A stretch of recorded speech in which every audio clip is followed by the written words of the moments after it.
Hey guys, ఈరోజు మనం environment చూద్దాం. టీజీ హైకోర్టులో కానీ TGPSC, UPSC or any other competitive ఎగ్జామ్స్లో ఎన్వైర్న్మెంట్ సబ్జెక్ట్ ఉంటుందో వాళ్ళందరికీ యూస్ఫుల్ అవుతుంది వీడియో. ప్రీవియస్ ఇయర్ క్వశ్చన్స్ చూసి ఆ థీమ్స్ బట్టి ఇంపార్టెంట్ పాయింట్స్ అనేవి డిస్కస్ చేద్దాము. సో ఇది కొంచెం లెంతీగా ఉంటుంది. సో ఫస్ట్, ఎన్వైర్న్మెంట్ అంటే ఏంటి అంటే, ఒక ఎన్వైర్న్మెంట్లో living organisms plus non living elements ఉంటాయి కదా, లైక్ క్లైమేట్ కానీ తన చుట్టూ ఉన్న సరౌండింగ్స్లో ఏమేమి ఉంటాయి అవన్నీ, టెంపరేచర్ అలాంటివి. సో లివింగ్ ఇంకా నాన్ లివింగ్ కలిసి ఒక sum total of all the living ఇంకా నాన్ లివింగ్ ఎలిమెంట్స్ సరౌండింగ్ అన్ ఆర్గానిజంని ఎన్వైర్న్మెంట్ అంటారనమాట. సో ఏ అనే ఆర్గానిజంకి ఇంకా బి అనే ఆర్గానిజం కానీ, లేకపోతే తన చుట్టూ ఉన్న క్లైమేట్, టెంపరేచర్, సన్లైట్ ఇలాంటివన్నీ ఎన్వైర్న్మెంట్ అవుతుంది తనకి. అదే ఎకాలజీ అంటే ఏంటి అంటే, study of the interaction between the organisms and the environment. So interaction ఈ ఆర్గానిజంకి, ఎన్వైర్న్మెంట్ అంటే ఇక్కడ ఏమేమి వస్తాయి, వేరే అదర్ ఆర్గానిజమ్స్ ఇంకా నాన్ లివింగ్ థింగ్స్ అన్నీ ఎన్వైర్న్మెంట్ కిందకి వస్తాయి ఏ అనే ఆర్గానిజంకి. సో ఈ ఏ అనే అతను బి ఆర్గానిజంతో కానీ, లివింగ్ థింగ్స్తో కానీ, నాన్ లివింగ్ థింగ్స్తో కానీ ఎలా రియాక్ట్ అవుతున్నాడు అనేది డీల్ చేసేదే ఎకాలజీ అంటారనమాట. సో ఎకోసిస్టమ్ అంటే ఏం లేదు, ఎకోసిస్టమ్, బయోమ్, బయోస్పియర్ ఇలా 3 ఉంటాయన్నమాట. ఎకోసిస్టమ్ అంటే చిన్న ఏరియా, బయోమ్ అంటే సిమిలర్ ఎకోసిస్టమ్ లాంటిది కాకపోతే పెద్ద ఏరియాలో ఉంటుంది. బయోస్పియర్ అంటే అన్ని ఎకోసిస్టమ్స్, బయోమ్స్ అన్నీ కలిపి బయోస్పియర్ అంటారనమాట. సో ఎకోసిస్టమ్ అనేది ఏంటంటే, అది చిన్న పాండ్ కూడా అవ్వచ్చు అనమాట ఎకోసిస్టమ్. అది దానంతా తను సెల్ఫ్ సఫిషియెంట్గా ఫుడ్ ప్రొడక్షన్ కానివ్వండి, ఆ సిస్టంలో అంతా తనకు అవసరమైనవంతా సరిపోయే ఉండే సిస్టమ్ని ఎకోసిస్టమ్ అంటామన్నమాట. ఇట్ ఈస్ ఏ స్ట్రక్చరల్ ఇంకా ఫంక్షనల్ యూనిట్ ఆఫ్ బయోస్పియర్ అనమాట. దీంట్లో ఏమేమి ఉంటాయంటే, ఒక ఎకోసిస్టంలో లివింగ్ థింగ్స్ ఉంటాయి, నాన్ లివింగ్ థింగ్స్ ఉంటాయి. ఇందాక చూసాం కదా ఇంటరాక్షన్, ఈ 3 ఇందులో జరుగుతాయి అన్నమాట. అదాన్ని ఎకోసిస్టమ్ అంటాం, కాకపోతే చిన్న ఏరియాలో. అంటే ఇది ఎలా అంటే, ఎకోసిస్టమ్ని ఒక హౌస్ లాగా చెప్పొచ్చు, ఎకోసిస్టమ్ని బయోమ్ని ఒక విలేజ్ లాగా చెప్పొచ్చు అనమాట. అంటే గ్రూప్ ఆఫ్ హౌసెస్ అన్నీ ఉంటాయి కదా, అది బయోమ్ అనమాట. సో అలాంటివి ఎన్నో కలిపితే బయోస్పియర్ అవుతుంది అనమాట. సో అది structural and functional unit of the biosphere ఏది అంటే ఎకోసిస్టమ్ అనమాట. Consisting of the living beings interacting with the physical environment. ఇక్కడ ఎన్వైర్న్మెంట్ అంటే ఏమేమి వస్తాయి, వేరే ఆర్గానిజమ్స్ అంటే వేరే లివింగ్ థింగ్స్ ఇంకా నాన్ లివింగ్ థింగ్స్ అన్నీ కలిస్తే ఈ ఆర్గానిజంకి ఎన్వైర్న్మెంట్ అవుతుంది. సో వీటి మధ్యలో ఉన్న ఇంటరాక్షన్ అన్నీ ఈ ఎకోసిస్టంలో జరుగుతుందన్నమాట. ఇది structural and functional unit of the biosphere అని. సో ఈ ఎకోసిస్టమ్ అనే వర్డ్ ఎవరు కాయిన్ చేశారని అడుగుతారు question term. So Arthur Tansley, గుర్తుపెట్టుకోండి, ఆర్థర్ టాన్స్లే ఈ టర్మ్ని కాయిన్ చేశారనమాట ఎకోసిస్టమ్ అనేది. సో ఈ ఎకోసిస్టంలో కాంపోనెంట్స్ ఏముంటాయి, బయోటిక్ లివింగ్ థింగ్స్ ఉంటాయి, నాన్ లివింగ్ థింగ్స్ ఉంటాయి అనమాట. సో లివింగ్ థింగ్స్ అంటే ఇక్కడ ప్రొడ్యూసర్స్ అనమాట, ప్లాంట్స్ ప్రొడ్యూస్ చేస్తాయి కదా ఫుడ్, దాన్ని కన్జ్యూమర్స్ తింటాయి అనమాట. ఈ కన్జ్యూమర్స్లో కూడా primary consumers, secondary consumers, tertiary consumers అలా ఉంటారు అనమాట. అంటే ప్రైమరీ కన్జ్యూమర్స్ ఎవరు అంటే హెర్బివోర్స్ అనమాట. ఏవైతే ప్లాంట్స్ మీద డిపెండ్ అవుతాయో వాటిని ప్రైమరీ కన్జ్యూమర్స్ అంటాం. సెకండరీ కన్జ్యూమర్స్ అంటే ఏవైతే కార్నివోర్స్, వీటిని కార్నివోర్స్ అంటారు అనమాట. ప్రైమరీ కార్నివోర్స్ అని కూడా అంటారు సెకండరీ కన్జ్యూమర్స్ని. ఇవి హెర్బివోర్స్ని తింటాయి అనమాట. అలాగే tertiary consumers are secondary carnivores అనమాట. ఈ సెకండరీ కన్జ్యూమర్స్ మీద డిపెండ్ అవుతాయి అనమాట. సో ఇలా సీక్వెన్స్. ఈ కన్జ్యూమర్సే కాకుండా డికంపోజర్స్ కూడా ఉంటాయన్నమాట. డికంపోజర్స్ ఏం అంటే బ్యాక్టీరియా ఇంకా ఫంజై అనమాట. సో డికంపోజర్స్ ఏం చేస్తాయంటే, ఇప్పుడు యానిమల్ కానీ, లీవ్స్, చెట్టు కానీ, ఏదైనా యానిమల్స్ కానీ చనిపోతాయి కదా, చనిపోయాక ఇది డెడ్ మ్యాటర్ లాగా అవుతుంది కదా. సో ఈ డెడ్ మ్యాటర్లో ఏమవుతుందంటే, ఇది డెట్రైటస్గా మారుతుంది అనమాట, రా మెటీరియల్ కదా. సో ఇది ఏమవుతుందంటే, ఫ్రాగ్మెంటేషన్ చిన్న ఈ లీఫే ఉందనుకోండి, ఈ లీఫ్ని చిన్నగా పీసెస్ లాగా చేస్తాయి. ఏం చేస్తాయంటే, ఎర్త్ వామ్స్ ఉంటాయి కదా, ఎర్త్ వామ్స్ చేస్తాయన్నమాట చిన్న పీసెస్గా. సో దీన్ని ఏమంటామంటే ఫ్రాగ్మెంటేషన్ అంటామన్నమాట. సో ఈ ఫ్రాగ్మెంటేషన్ అయిపోయాక దీనిలో లీచింగ్ జరుగుతుందన్నమాట. ఏవైతే సాల్యుబుల్ న్యూట్రియన్స్ ఉంటాయో అవన్నీ కిందికి వెళ్ళిపోతాయి సాయిల్ లోపలికి, దీన్ని లీచింగ్ అంటాం. సో సో ఫ్రాగ్మెంటేషన్ జరిగిన తర్వాత లీచింగ్ జరుగుతుంది. లీచింగ్ జరిగిన తర్వాత ఏమవుతుందంటే ఈ బ్యాక్టీరియా ఇంకా ఫంగై ఉంది కదా, ఈ డికంపోజర్స్ ఏం చేస్తాయంటే ఎంజైమ్స్ని రిలీజ్ చేస్తాయన్నమాట. సో ఆ ఎంజైమ్స్ దీన్ని ఏం చేస్తాయంటే క్యాటబాలిజం చేస్తుంది, దాన్ని డివైడ్ చేస్తాయన్నమాట. దాని తర్వాత లాస్ట్కి హ్యూమిఫికేషన్ అయ్యి హ్యూమస్ ఫామ్ అవుతుంది అనమాట. హ్యూమిఫికేషన్ జరిగి హ్యూమస్ అంటే ఏంటంటే ఇది డార్క్ అమోర్ఫస్ సబ్స్టెన్స్ అనమాట. ఇది ఎంత ఉంటే అంత సాయిల్ ఫర్టైల్గా ఉన్నాడు అనమాట. It is very important for soil fertility. So ఈ హ్యూమస్ అనేది చాలా లాంగ్ టైం తీసుకుంటుంది అనమాట మొత్తం కంప్లీట్గా డికంపోజ్ అవ్వడం. సో ఇది మెల్లగా ఇన్ఆర్గానిక్ న్యూట్రియంట్స్ని రిలీజ్ చేస్తూ ఉంటుంది అనమాట. సో దీన్ని మినరలైజేషన్ అంటారు. మినరలైజేషన్. సో ఇక్కడ ఏమేమి చూసాం మనం? ఫస్ట్ ఫ్రాగ్మెంటేషన్ చూసాము, దాని తర్వాత లీచింగ్ జరిగింది, దాని తర్వాత డికంపోజర్స్ వచ్చి ఎంజైమ్స్ని రిలీజ్ చేసి తర్వాత హ్యూమిఫికేషన్ జరిగింది, హ్యూమస్ ఫామ్ అయింది, లాస్ట్కి మినరలైజేషన్ జరిగింది. సీక్వెన్స్ ఇంపార్టెంట్, గుర్తుపెట్టుకోండి. సో ఇలా డికంపోజర్స్ హెల్ప్ అవుతాయి అనమాట. ఏబయోటిక్ నాన్ లివింగ్ థింగ్స్ ఏవి? ఇక్కడ energy, sunlight, rainfall, temperature, atmosphere, substratum, soil, topography ఇవన్నీ నాన్ లివింగ్ థింగ్స్ అనమాట. ఒక ఎకోసిస్టంలో ఎన్వైర్న్మెంట్లో ఉండే నాన్ లివింగ్ థింగ్స్, ఇవి లివింగ్ థింగ్స్ అని చూసేసాము. సో ఎనర్జీ ఫ్లో అనేది ఎప్పుడు యూనిడైరెక్షన్ ఉంటుంది అనమాట. అంటే సన్ నుండి ప్రొడ్యూసర్కి, ప్రొడ్యూసర్ నుంచి కన్జ్యూమర్స్కి అలానే జరుగుతుంది, కానీ ఇట్లా రివర్స్ జరగదనమాట. సో గుర్తుపెట్టుకోండి, ఆల్వేస్ యూనిడైరెక్షన్. ఇది ఈ సైంటిస్ట్ నేమ్ గుర్తుపెట్టుకోండి, లిండ్మన్. ఇది నేను చెప్పానంటే 10% రూల్ అని చెప్పారనమాట. అంటే ఏంటంటే ప్లాంట్స్ ప్రొడ్యూస్ చేస్తాయి కదా, ఆ ప్లాంట్స్ ప్రొడ్యూస్ చేసేది ఒకవేళ హెర్బివోర్ తినిందనుకో, హెర్బివోర్కి 10% మాత్రమే ప్లాంట్స్ నుంచి ట్రాన్స్ఫర్ అవుతుంది. మిగతా 90% ఈ ప్లాంట్స్లో మెటబాలిజం కానీ, రెస్పిరేషన్ కానీ, ఈ ఎనర్జీకే అయిపోతుంది 90%. సో ఓన్లీ 10% మాత్రమే ఒక లెవెల్ నుండి ఇంకో లెవెల్కి ట్రాన్స్ఫర్ అవుతుంది. దీని తర్వాత దీని మీద కన్జ్యూమర్స్ తింటారో హెర్బివోర్స్ని, వాళ్ళకి ఈ హెర్బివోర్లో ఉన్నది ఒక 100% అయితే వాళ్ళకి 10% మాత్రమే వెళ్తుంది నెక్స్ట్ లెవెల్కి, నెక్స్ట్ ట్రాపిక్ లెవెల్కి. సో 90% అనేది వెళ్ళదన్నమాట. సో గుర్తుపెట్టుకోండి, ఓన్లీ 10% మాత్రమే నెక్స్ట్ ట్రాపిక్ లెవెల్కి వెళ్ళేదాన్ని 10% రూల్ ఆఫ్ లిండ్మన్ అంటారనమాట. So food chain, food web. Food chain ఏంటంటే సింపుల్గా ఇట్లా గ్రాస్ ఓపర్ని ఫ్రాక్ తినడం, ఫ్రాక్ని స్నేక్ని ఈగల్, ఇలా సింపుల్గా చెప్పడం ఒక సీక్వెన్స్ లాగా. కాకపోతే ఇలా దీన్ని ఫుడ్ చైన్ అంటాము. కానీ నార్మల్గా మనకు బయట చూస్తే ఇంత సింపుల్గా ఉండదన్నమాట, ఒక ఫుడ్ వెబ్ లాగా ఉంటుందన్నమాట. అంటే ఇంటర్ కనెక్టెడ్ ఫుడ్ చైన్స్. ఈ గ్రాస్ ఓపర్ ఈ ఫ్రాక్ తినొచ్చు, లేకపోతే వేరే ఏదైనా తినొచ్చు. ఇది ఫస్ట్ గ్రాస్ ఉంటుంది కదా, గ్రాస్ని గ్రాస్ ఓపర్ తినొచ్చు, లేకపోతే వేరే యానిమల్ వచ్చి తినొచ్చు గ్రాస్ని. ఈ ఫ్రాగ్ని వేరే తినొచ్చు, అట్లా ఇంటర్ కనెక్టెడ్ లాగా ఉంటాయి కదా. సో అలాంటి ఒక వెబ్ని ఫుడ్ వెబ్ అంటారు అనమాట. మనం చూసే ఎకోసిస్టంలో జరిగేది ఫుడ్ వెబ్ అనమాట. ఇంత లీనియర్గా ఫుడ్ చైన్ లాగా జరగదు. ఈ పిరమిడ్స్ అనేది ఇంపార్టెంట్, ఎకలాజికల్ పిరమిడ్స్. ఎల్టన్ అనే అతను చెప్తారనమాట ఈ ఎకలాజికల్ పిరమిడ్స్ గురించి. సైంటిస్ట్ గుర్తుపెట్టుకోండి, ఎల్టన్. లిండ్మన్ ఏమో 10% ఫ్లో ఆఫ్ ఎనర్జీ దాని గురించి చెప్తాడు. ఇంకా ఆర్టర్ టాన్స్లెన్ ఏమో ఎకోసిస్టమ్ గురించి కదా. సో ఎల్టన్ ఏంటంటే పిరమిడ్స్, ఎకలాజికల్ పిరమిడ్స్ గురించి చెప్పారనమాట. ఏంటంటే 3 టైప్స్ ఆఫ్ పిరమిడ్స్ ఉంటాయన్నమాట. ఒకటి pyramids of number, pyramid of biomass, ఇంకా పిరమిడ్ ఆఫ్ ఎనర్జీ. ఈ పిరమిడ్ ఆఫ్ ఎనర్జీ ఏ దాంట్లోనో తీసుకోండి, అక్వాటిక్లో అంటే టెరెస్ట్రియల్గా ఎందులోనో తీసుకోండి, 10% మాత్రమే నెక్స్ట్ లెవెల్కి వెళ్తుంది కదా. సో అది అనేది తగ్గిపోతూ వెళ్తుంది కదా. సో ఆల్వేస్ అప్రైట్ అనమాట, ఆల్వేస్ అప్రైట్ ఉంటుంది ఎనర్జీ అని ఒక స్టేట్మెంట్ ఇస్తే అది కరెక్ట్ అనమాట. ఆల్వేస్ అప్రైట్ ఎనర్జీది ఉంటుంది అనమాట, ఎనర్జీ పిరమిడ్. అదే నెంబర్ది అయిందనుకో, ఈ నెంబర్ అనేది అప్రైట్ ఒక దాంట్లో, ఈ రివర్స్ ఉంటుంది అనమాట, ఇన్వర్టెడ్ ఒక దాంట్లో. బయోమాస్ కూడా అలానే దేంట్లో అప్రైట్ ఉంటుంది నెంబర్ది అంటే, ఇప్పుడు మనం గ్రాస్ ల్యాండ్స్ తీసుకున్నాం అనుకో, చిన్నగా ఉన్నవి ఎక్కువ నెంబర్ ఉంటుంది, దాని మీద డిపెండ్ అయ్యేవి తక్కువగా, అలా నెంబర్ అనేది తగ్గిపోతుంది. సో గ్రాస్ ల్యాండ్లో అప్రైట్ ఉంటుంది నెంబర్ది. అదే రివర్స్లో ఎప్పుడు ఉంటుందంటే, ట్రీ ఉంటుంది కదా, ట్రీ ఎకోసిస్టమ్ది ఒకటే ట్రీ ఉంటుంది, దాని మీద డిపెండ్ అయ్యేవి పెద్దగా పెరిగిపోతూ ఉంటాయి. సో అది ఇన్వర్టెడ్ అనమాట ట్రీ ఎకోసిస్టమ్ది.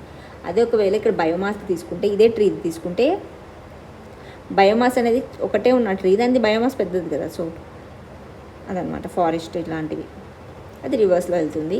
అదే ఇక్కడ అక్వాటిక్లో బయోమాస్, ఫైటోప్లాంక్టన్స్ చిన్నగా ఉంటాయి, దాని మీద ఉన్న జూ ప్లాంక్టన్స్వి పెద్దగా అట్లా వెళ్తుంది కదా. సో ఇన్వర్టెడ్ ఉంటుంది అనమాట అక్వాటిక్లో. సో ఇది ఆల్వేస్ అప్రైట్ ఉన్నది ఏంటి అంటే ఎనర్జీ అనమాట. సో గుర్తుపెట్టుకోండి, ఆల్వేస్ అప్రైట్ ఎనర్జీ ఉంటుంది. అక్వాటిక్లో ఇన్వర్టెడ్ ఉంటుంది బయోమాస్. దాని తర్వాత ఇది బయోజియోకెమికల్ సైకిల్స్. ఇది ఏంటంటే 2 టైప్స్ ఉంటుంది అనమాట. ఒకటి గ్యాషియస్ ఉంటుంది, ఒకటి గ్యాషియస్ సైకిల్, ఇంకొకటి సెడిమెంటరీ సైకిల్. గ్యాషియస్ సైకిల్ ఏంటంటే అట్మాస్ఫియర్లో కానీ ఓషన్లో కానీ చూస్తాం మనము కార్బన్ ఇంకా నైట్రోజన్ది. నైట్రోజన్ అనేది ఎక్కువగా వాల్యూమ్, హైయెస్ట్ వాల్యూమ్ ఏ గ్యాస్ ఉంటుందంటే నైట్రోజన్ అనమాట. సో కార్బన్ నైట్రోజన్ అనేది అట్మాస్ఫియర్లో ఓషన్లో చూస్తాం మనం ఈ సైకిల్ అనేది. సెడిమెంటరీ సైకిల్ అనేది మనం ఎర్త్ క్రస్ట్లో చూస్తాం అనమాట, రాక్స్ అక్కడ. సో ఫాస్ఫరస్ ఇంకా సల్ఫర్ ఈ రెండు చూస్తాం అనమాట. ఎర్త్ క్రస్ట్ అనేది రిజర్వాయర్ లాగా ఉంటుంది అనమాట ఈ రెండుకి. సో మనం అక్కడ చూస్తాము. కార్బన్ ఇంకా నైట్రోజన్ అనేది గ్యాషియస్ దాంట్లో చూస్తాం. సో గుర్తుపెట్టుకోండి. దీని తర్వాత ఇంకొక కాన్సెప్ట్ వస్తుంది, స్ట్రాటిఫికేషన్ అనేది ఒకటి ఉంటుంది అన్నమాట. స్ట్రాటిఫికేషన్ అంటే ఏంటంటే ఇప్పుడు మనం ఫారెస్ట్ తీసుకున్నాం అనుకోండి, కొన్ని చెట్లు పెద్దగా ఉంటాయి, కొన్ని చిన్నగా ఉంటాయి, ఇంకా shrubs ఉంటాయి, హెర్బ్స్ ఉంటాయి, గ్రాసెస్ ఉంటాయి. సో ఇలాంటి వర్టికల్ డిస్ట్రిబ్యూషన్లో ఉంటుంది అనమాట డిఫరెంట్ స్పీషీస్ అనేది. ఎందుకోసం అంటే లైట్ అనేది డిస్ట్రిబ్యూషన్ అన్నిటికీ సరిపోవడానికి ఇలా డిఫరెంట్ లెవెల్స్లో వాళ్ళ హైట్ అనేది డిఫరెంట్గా అట్లా ఉంటుంది అనమాట. మ్యాక్సిమం రిసోర్స్ యూటిలైజేషన్ కోసం అనమాట, కాంపిటీషన్ని తగ్గించడానికి ఇలా ఉంటుంది. సో ఇక్కడ పైన ఉండే వాటిని మనం ఏమంటాం, ట్రీస్ అంటాం కదా, ఎమర్జెంట్ ట్రీస్, క్యానోపీ అంటాం. మిడిల్లో ఉండే వాటిని shrubs అంటాం, కింద ఉండే వాటిని హెర్బ్స్ ఇంకా గ్రాసెస్ కదా. అదే ఒకవేళ అక్వాటిక్ సిస్టంలో వెళ్తే లైట్ అనేది పెనిట్రేషన్ బట్టి 2 టైప్స్గా ఉంటాయి అన్నమాట. ఇది పైన ఉండేవి అయితే ఫోటిక్, కింద ఉన్నవి ఏఫోటిక్. లైట్ పెనిట్రేట్ అవ్వదు కదా, సో ఏఫోటిక్ అనమాట. దాని తర్వాత ఈ ఎకోసిస్టమ్ని కూడా, ఈ బయోమ్స్ ఉంటాయి కదా, వీటిని టెరెస్ట్రియల్ ఉంటాయి, అక్వాటిక్ ఉంటాయి అన్నమాట. సో టెరెస్ట్రియల్లో ఏముంటాయి, ఫారెస్ట్, తర్వాత గ్రాస్ ల్యాండ్స్, తర్వాత డెజర్ట్, లాస్ట్కి తండ్రా. ఈ తండ్రా మనం ఎక్కడ చూస్తాము, ఇక్కడ పోల్ దగ్గర చూస్తాం కదా. ఇక్కడ ఏముంటుందంటే పర్మాఫ్రాస్ట్ ఉంటుంది అనమాట. పర్మాఫ్రాస్ట్ అంటే సాయిల్ ఉంటుంది కదా, సాయిల్ కింద సబ్ సాయిల్ ఉంటుంది కదా, ఆ సబ్ సాయిల్ మొత్తము గ్లేషియర్స్ ఉంటాయి అనమాట, ఫ్రాస్ట్లో వెళ్ళిపోతుంది అనమాట. క్లే ఇంకా స్నో కలిసిపోయి ఉంటుంది అనమాట ఇక్కడ పర్మాఫ్రాస్ట్. సో ఇక్కడ ట్రీస్ అనేవి ఉండవు అనమాట, లైచెన్స్ ఉంటాయి ఇక్కడ. గుర్తుపెట్టుకోండి, లైచెన్స్ ఉంటాయి, ట్రీస్ ఉండవు ఇక్కడ. నో ట్రీస్ ఇక్కడ తండ్రా రీజియన్లో. ఇది ఎక్కడ ఉంటుందంటే పోల్స్లో ఉంటుంది అనమాట. అదే డెజర్ట్ మనం ఎక్కడ చూస్తాము, రెయిన్ ఎక్కువ ఎక్కడైతే తక్కువ ఉంటుందో అక్కడ చూస్తాం అనమాట. జెరాఫైట్స్ ఉంటాయి కదా అక్కడ. అదే గ్రాస్ ల్యాండ్స్ ఎక్కడ చూస్తాం మనం, గ్రాస్ ల్యాండ్స్ మోడరేట్ రెయిన్ ఉన్న ప్లేస్లో చూస్తాం అనమాట. అదే ఫారెస్ట్ ఎక్కడ చూస్తాము, ఎక్కువగా రెయిన్ ఉన్న దాంట్లో. మనం ఇందాక చూస్తాం కదా స్ట్రాటిఫికేషన్, అది చూస్తాం అనమాట. సో ఇది అక్వాటిక్లో మనం ఏమేమి చూస్తామంటే 2 టైప్స్ ఉంటుంది అక్వాటిక్గా మెయిన్. ఒకటి ఏంది, ఫ్రెష్ వాటర్, ఇంకొకటి మెరైన్. సో ఫ్రెష్ వాటర్ అంటే ఏంటి, ఫ్రెష్ వాటర్ అంటే మనము ఇప్పుడు రివర్స్ కానీ పాండ్స్ కానీ చూస్తాం కదా. అదే మెరైన్ అయితే ఓషన్ ఇంకా ఎస్చరీస్. సో ఇది ఈ ఫ్రెష్ వాటర్లో కూడా 2 టైప్స్ ఉంటుంది మళ్ళీ, గుర్తుపెట్టుకోండి. ఈ ఫ్రెష్ వాటర్ని ఎట్లా అంటే లెంటిక్, లోటిక్ అని అడుగుతారు. What is lentic, what is lotic అలా అడగవచ్చు. సో లోటిక్ అంటే మూవ్ అని గుర్తుపెట్టుకోండి. మూమెంట్లో ఉన్న వాటర్ అంటే మనం రివర్స్ ఫ్లో అవుతూ ఉంటుంది కదా, సో దాన్ని లోటిక్ అంటాము. లెంటిక్ అంటే స్టిల్ అట్లానే పాండ్లో, ఒక పాండ్లో తీసుకున్నాం అనుకోండి, అది అలానే ఉంటుంది కదా. సో ఈ 2 example for fresh water. Lentic అయితే పాండ్, లోటిక్ అయితే మూమెంట్ అంటే రివర్ అనమాట. అదే మెరైన్ వాటర్ అయితే ఓషన్ ఇంకా ఎస్చరీస్ అనమాట. ఎగ్జాంపుల్స్ గుర్తుపెట్టుకోండి. దాని తర్వాత ఇంకేముంటుందంటే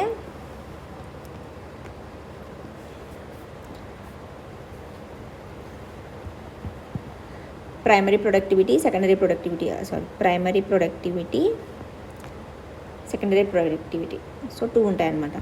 సో ఈ ప్రైమరీ ప్రొడక్టివిటీ అంటే ఏంటంటే ప్లాంట్స్ ప్రొడ్యూస్ చేస్తాయి కదా, అవి ప్రైమరీ ప్రొడక్టివిటీ. దీంట్లో మనకి గ్రాస్ చూస్తాము, నెట్ చూస్తాము. Gross primary productivity, net primary productivity. ఏంటి అంటే ఇది ఫోటోసింథసిస్, సన్లైట్ని మొత్తం క్యాప్చర్ చేసుకున్నాక ఫోటోసింథసిస్ ద్వారా ఫుడ్ ప్రిపేర్ చేస్తుంది కదా, ఆ ఫుడ్ అనేది గ్రాస్ అనమాట మొత్తం టోటల్గా. నెట్ అంటే ఏంటంటే మొత్తం ఫోటోసింథసిస్ మొత్తము అది ఫుడ్గా మారదనమాట. కొన్ని అది రెస్పిరేషన్ ప్రాసెస్లో వెళ్ళిపోతుంది అనమాట కొంచెం ఎనర్జీ. అది మైనస్ చేశాక, అంటే గ్రాస్లో నుండి మనం మైనస్ చేయాల్సింది ఏంది, రెస్పిరేషన్కి ఏదైతే ఎనర్జీ వెళ్ళిపోతుందో దాన్ని మైనస్ చేస్తే వచ్చేదాన్నే మనం నెట్ అంటాం అనమాట. సో గుర్తుపెట్టుకోండి, గ్రాస్ అంటే టోటల్ ఎనర్జీ అనమాట. ఫోటోసింథసిస్ నుంచి క్యాప్చర్ అయ్యే టోటల్ ఎనర్జీని గ్రాస్ అంటాము. ఏదైతే లాస్ అవుతుందో రెస్పిరేషన్ ద్వారా దాన్ని మైనస్ చేశాక వచ్చేదాన్ని నెట్ అంటాం అనమాట.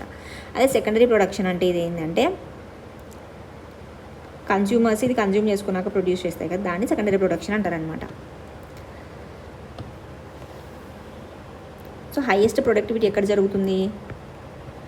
ట్రాపికల్ రెయిన్ ఫారెస్ట్లో జరుగుతుంది అనమాట. ట్రాపికల్ రెయిన్ ఫారెస్ట్ అంటే 10 degree north to 10 degree south మధ్యలో ఉండేవి.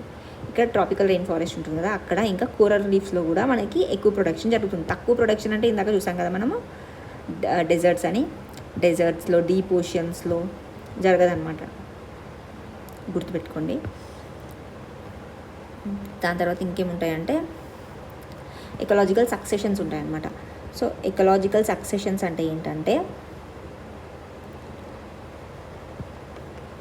ఇప్పుడు ఒక రాక్ ఉంది, ఆ రాక్ మీద వచ్చి లైచెన్స్ వచ్చాయన్నమాట. లైచెన్స్ వచ్చాక దాన్ని బ్రేక్ చేసేస్తాం చిన్నగా. దాని తర్వాత లాస్ట్గా సాయిల్ అయిందనమాట. ఈ సాయిల్ మీద ఏమైతే చిన్న చిన్న చెట్లు, చిన్న చిన్న ప్లాంట్స్, దాని తర్వాత అది ఒక ఫారెస్ట్ లాగా మారిందనమాట. సో ఈ ఫారెస్ట్ అనేది క్లైమాక్స్ కమ్యూనిటీ అవుతుంది. ఇక్కడ ఫస్ట్ లైచెన్స్ వస్తాయి కదా, దాన్ని ఏమంటారంటే పయోనీర్ స్పీషీస్ అంటారనమాట, ఆర్ పయోనీర్ కమ్యూనిటీ అంటారు లైచెన్స్. సో ఇలా అనమాట. స్టార్టింగ్ వచ్చేదాన్ని పయోనీర్ కమ్యూనిటీ అంటే, లాస్ట్లో ఫామ్ అయ్యేదాన్ని మనం క్లైమాక్స్ కమ్యూనిటీ అంటాం అనమాట. సో ఎకలాజికల్ సక్సెషన్ అంటే ఏంటంటే ఇది మళ్ళీ 2 టైప్స్ ఉంటుంది అనమాట. ఒకటి ప్రైమరీ సక్సెషన్ ఉంటుంది, ఇంకోటి సెకండరీ సక్సెషన్ అనేది ఉంటుంది అనమాట. సో ప్రైమరీ సక్సెషన్ అంటే ఏంటంటే ఎప్పుడైతే ఇది బేర్ రాక్ నుండి ఇక్కడ వరకు ఫామ్ అయిందో అది ప్రైమరీ సక్సెషన్. సెకండరీ సక్సెషన్ అంటే ఏంటంటే ఇప్పుడు ఇలా ఫామ్ అయ్యాక దీంట్లో ఫైర్ వచ్చి మొత్తం కాలిపోయింది అనుకోండి, అక్కడ సాయిల్ ఒకటే మిగులుతుంది కదా. సో మళ్ళీ సాయిల్ నుండి అంటే ఇక్కడ సాయిల్ నుండి మళ్ళీ చిన్న చెట్లు వచ్చి మళ్ళీ ఫారెస్ట్ లాగా అవుతుంది. సో ఇక్కడ ఇంత జరుగుతుంది. సో ఈ రాక్ నుండి ఈ స్టెప్ అనేది ఉండదు కదా, సో ఇది ఫాస్ట్గా జరుగుతుంది అనమాట. సెకండరీ సక్సెషన్ కూడా ఇది కూడా ప్రైమరీ సక్సెషన్ లాంటిదే, కాకపోతే ప్రైమరీ సక్సెషన్లో రాక్ నుండి సాయిల్ ఫామ్ అవ్వడానికి టైం పడుతుంది కదా, ఆ టైం అనేది ఇక్కడ అంత జరగదు కదా, ఆల్రెడీ సాయిల్ ఉంది కాబట్టి. సో సాయిల్ నుండి ఇక్కడ వరకే జరుగుతుంది కాబట్టి ఇది కొంచెం ఫాస్ట్గా జరుగుతుంది సెకండరీ సక్సెషన్ అనేది, which is fast among primary and secondary అని అడిగితే సెకండరీ అనేది ఫాస్ట్గా జరుగుతుంది అనమాట. సో ఇంటర్మీడియట్ స్టేజెస్ ఉంటాయి కదా, దాన్ని ఏమంటారంటే సెరల్ అంటారు, ఆ ట్రాన్సిషనల్ స్టేజెస్ అంటారు. సో గుర్తుపెట్టుకొని ఇంకొకటి ఏంటంటే మనం ఇందాక ఎస్టడీస్ అని చూసాం కదా, ఇలా ఎస్టడీస్ మ్యాంగ్రూవ్స్ ఉన్నాయి కదా, మ్యాంగ్రూవ్స్ ఇక్కడ ఉంటాయి కదా. ఈ మ్యాంగ్రూవ్స్ ఏంది, ఈ ఇక్కడ ల్యాండ్కి ఇంకా ఇక్కడ ఉండే ఓషియన్కి మధ్యలో ఉంటాయి కదా. సో దీనికి ఈ 2 ఫీచర్స్ ఉంటాయి అన్నమాట. ల్యాండ్ ఫీచర్స్ ఉంటాయి, ఇక్కడ ఈ ఓషియన్వి కూడా ఉంటాయి కదా. సో మార్షి ఏరియాస్ ఉంటాయి కదా. సో ఇక్కడ దీన్ని ఏమంటామంటే మనము ఎకోటోన్ అంటాం అనమాట, ఎకోటోన్. సో ఎకోటోన్ అంటే ఏంటి అంటే ఇది జంక్షన్ బిట్వీన్ ద 2 ఎకోసిస్టమ్. ఈ ఎకోసిస్టమ్కి మధ్యలో ఉన్న జంక్షన్ని మనము ఎకోటోన్ అంటాం అనమాట. సో ఇక్కడ ఏం చూస్తాం ఎకోటోన్లో అంటే ఎడ్జ్ ఎఫెక్ట్ చూస్తాం అనమాట. ఎడ్జ్ ఎఫెక్ట్ అంటే దీంట్లో రెండిట్లో ఉన్న బెనిఫిట్స్ అన్నీ ఇందులో కనిపిస్తాయి. సో ఈ ఎకోటోన్లో మనకి ఎక్కువగా స్పీషీస్ కనిపిస్తాయి, దీంట్లో ఉన్నాయి కనిపిస్తాయి, దీంట్లో లేనివి కూడా కనిపిస్తాయి అనమాట. స్పీషీస్ రిచ్నెస్ అనేది ఇక్కడ ఎక్కువ కనిపిస్తుంది అనమాట. సో గుర్తుపెట్టుకోండి, ఎకోటోన్ అంటే 2 ఎకోసిస్టమ్స్కి మధ్యలో ఉన్న జంక్షన్ ఎకోటోన్ అంటాం. అక్కడ కనిపించే ఎఫెక్ట్ని ఎడ్జ్ ఎఫెక్ట్ అంటాం అనమాట. ఎక్కువగా స్పీషీస్ రిచ్నెస్ కనిపిస్తుంది అక్కడ. ఇంకా కొన్ని టర్మ్స్ ఏవేవి ఉంటాయంటే హ్యాబిటాట్ అని చూస్తాము, హ్యాబిటాట్, ఇంకా ఎకలాజికల్ నిషే అని చూస్తాం. సో ఈ 2 మీనింగ్స్ ఏంటి చూడండి. సో హ్యాబిటాట్ అంటే అడ్రస్ అనమాట, ఎక్కడ ఉంటుంది అని. సో ఏ ప్లేస్లో ఉంటుంది, ల్యాండా, ఎయిర్, అలాంటివి. సో ఎకలాజికల్ నిషే అంటే దాని ప్రొఫెషన్ లాగా అనమాట. అంటే ఒకటే దాని ప్రొఫెషన్ అంటే అది ఏం చేస్తుంది, దాని ఫంక్షనల్ రోల్ ఏంటి అని. ఇప్పుడు సపోజ్ ఒక ప్లాంట్ ఉంది, ఒక యానిమల్ ఉంది, ఈ రెండుకి హ్యాబిటాట్ సిమిలర్ అవ్వచ్చు, కాకపోతే దాని ఎకలాజికల్ నీషే అనేది డిఫరెంట్ ఉంటుంది అనమాట. సో ఎకలాజికల్ నీషే అనేది ఒక్కొక్క ఆర్గానిజంకి ఒక్కొక్కటి ఉంటుంది స్పెసిఫిక్గా. హ్యాబిటాట్ సేమ్ ఉన్నప్పటికీ ఇది డిఫరెంట్ ఉంటుంది, గుర్తుపెట్టుకోండి. ఇంకా కొన్ని టర్మ్స్ ఉంటాయి, ఏదంటే కీటోన్ స్పీషీస్ అంటారు. కీస్టోన్ స్పీషీస్ అంటే ఏంటంటే, కీస్టోన్ స్పీషీస్ అంటే మేబీ దీని పాపులేషన్ ఎక్కువగా ఉండకపోవచ్చు, కాకపోతే ఇది ఒక ఎకోసిస్టమ్కి చాలా ఇంపార్టెంట్ అనమాట. ఎందుకు అంటే ఇప్పుడు టైగర్ ఉంది, టైగర్ అనేది చాలా క్రూషియల్ కీస్టోన్ స్పీషీస్ అంటారు. ఎందుకు అంటే ఇది హర్బివోర్స్ ఉంటాయి కదా, అవి ఎక్కువగా గ్రేస్ చేయనియకుండా ఈ టైగర్స్ ఏం చేస్తాయి, హర్బివోర్స్ని తినేస్తాయి కదా. సో హర్బివోర్స్ పాపులేషన్ని చెక్లో పెడుతుంది ఇది ఈ టైగర్ అనేది. సో ఇది కీస్టోన్ స్పీషీస్ అనమాట. ఈ ఎకో సిస్టంలో ఒకవేళ మనం ఈ టైగర్ని తీసేసామనుకో ఎకో సిస్టమే కొలాప్స్ అయిపోతుంది అనమాట. సో కీస్టోన్ స్పీషీస్ అనేది చాలా ఇంపార్టెంట్ స్పీషీస్ అనమాట ఆ ఎకో సిస్టమ్కి. క్యారింగ్ కెపాసిటీ అంటే ఏంటంటే ఒక ఎకో సిస్టమ్ ఉంది కదా, ఆ ఎకో సిస్టంలో ఈ స్పీషీస్ పాపులేషన్ ఇంతే ఉండాలి, ఈ స్పీషీస్ పాపులేషన్ ఇంతే ఉండాలి, ఈ స్పీషీస్ పాపులేషన్ ఇంతే ఉండాలి అనేది ఒకటి ఉంటుంది అనమాట ఎకో సిస్టంలో. అదే ఎకో సిస్టమ్ ఏం చేస్తుందంటే అట్లా మెయింటైన్ చేస్తుంటుంది అనమాట. హెర్బివోర్స్ పాపులేషన్ ఇంత, కార్నివోర్ పాపులేషన్ ఇంత, ప్లాంట్స్ పాపులేషన్ ఇంత, అట్లా అది మెయింటైన్ చేసుకోవడానికి హోమియోస్టాసిస్ అనేది హోమియోస్టాసిస్ అంటే దానంతకు అదే బ్యాలెన్స్ చేసేసుకుంటుంది అనమాట. సెల్ఫ్ రెగ్యులేటింగ్ కెపాసిటీ ఉంటుంది అనమాట ఎకో సిస్టమ్కి. హోమియోస్టాసిస్ అంటారు దాన్ని. అయితే ఈ హోమియోస్టాసిస్ బట్టి ఈ స్పీషీస్ మ్యాక్సిమం ఎంత ఉండొచ్చు ఈ ఎకో సిస్టంలో అని చెప్పేదాన్ని క్యారింగ్ కెపాసిటీ అంటారు అనమాట. క్యారింగ్ కెపాసిటీ అంటే ఏంటంటే మ్యాక్సిమం ఒక స్పీషీస్ది పాపులేషన్ ఎంత ఉండొచ్చు ఒక ఎకో సిస్టంలో అనేది క్యారింగ్ కెపాసిటీ. దీనికంటే ఎక్కువ అవ్వనీయకుండా హోమియోస్టాసిస్ యూజ్ చేసుకుంటుంది అనమాట. అంటే బ్యాలెన్స్ చేసుకుంటుంది ఒక స్పీషీస్ని చెక్ చేసుకుంటూ అట్లా.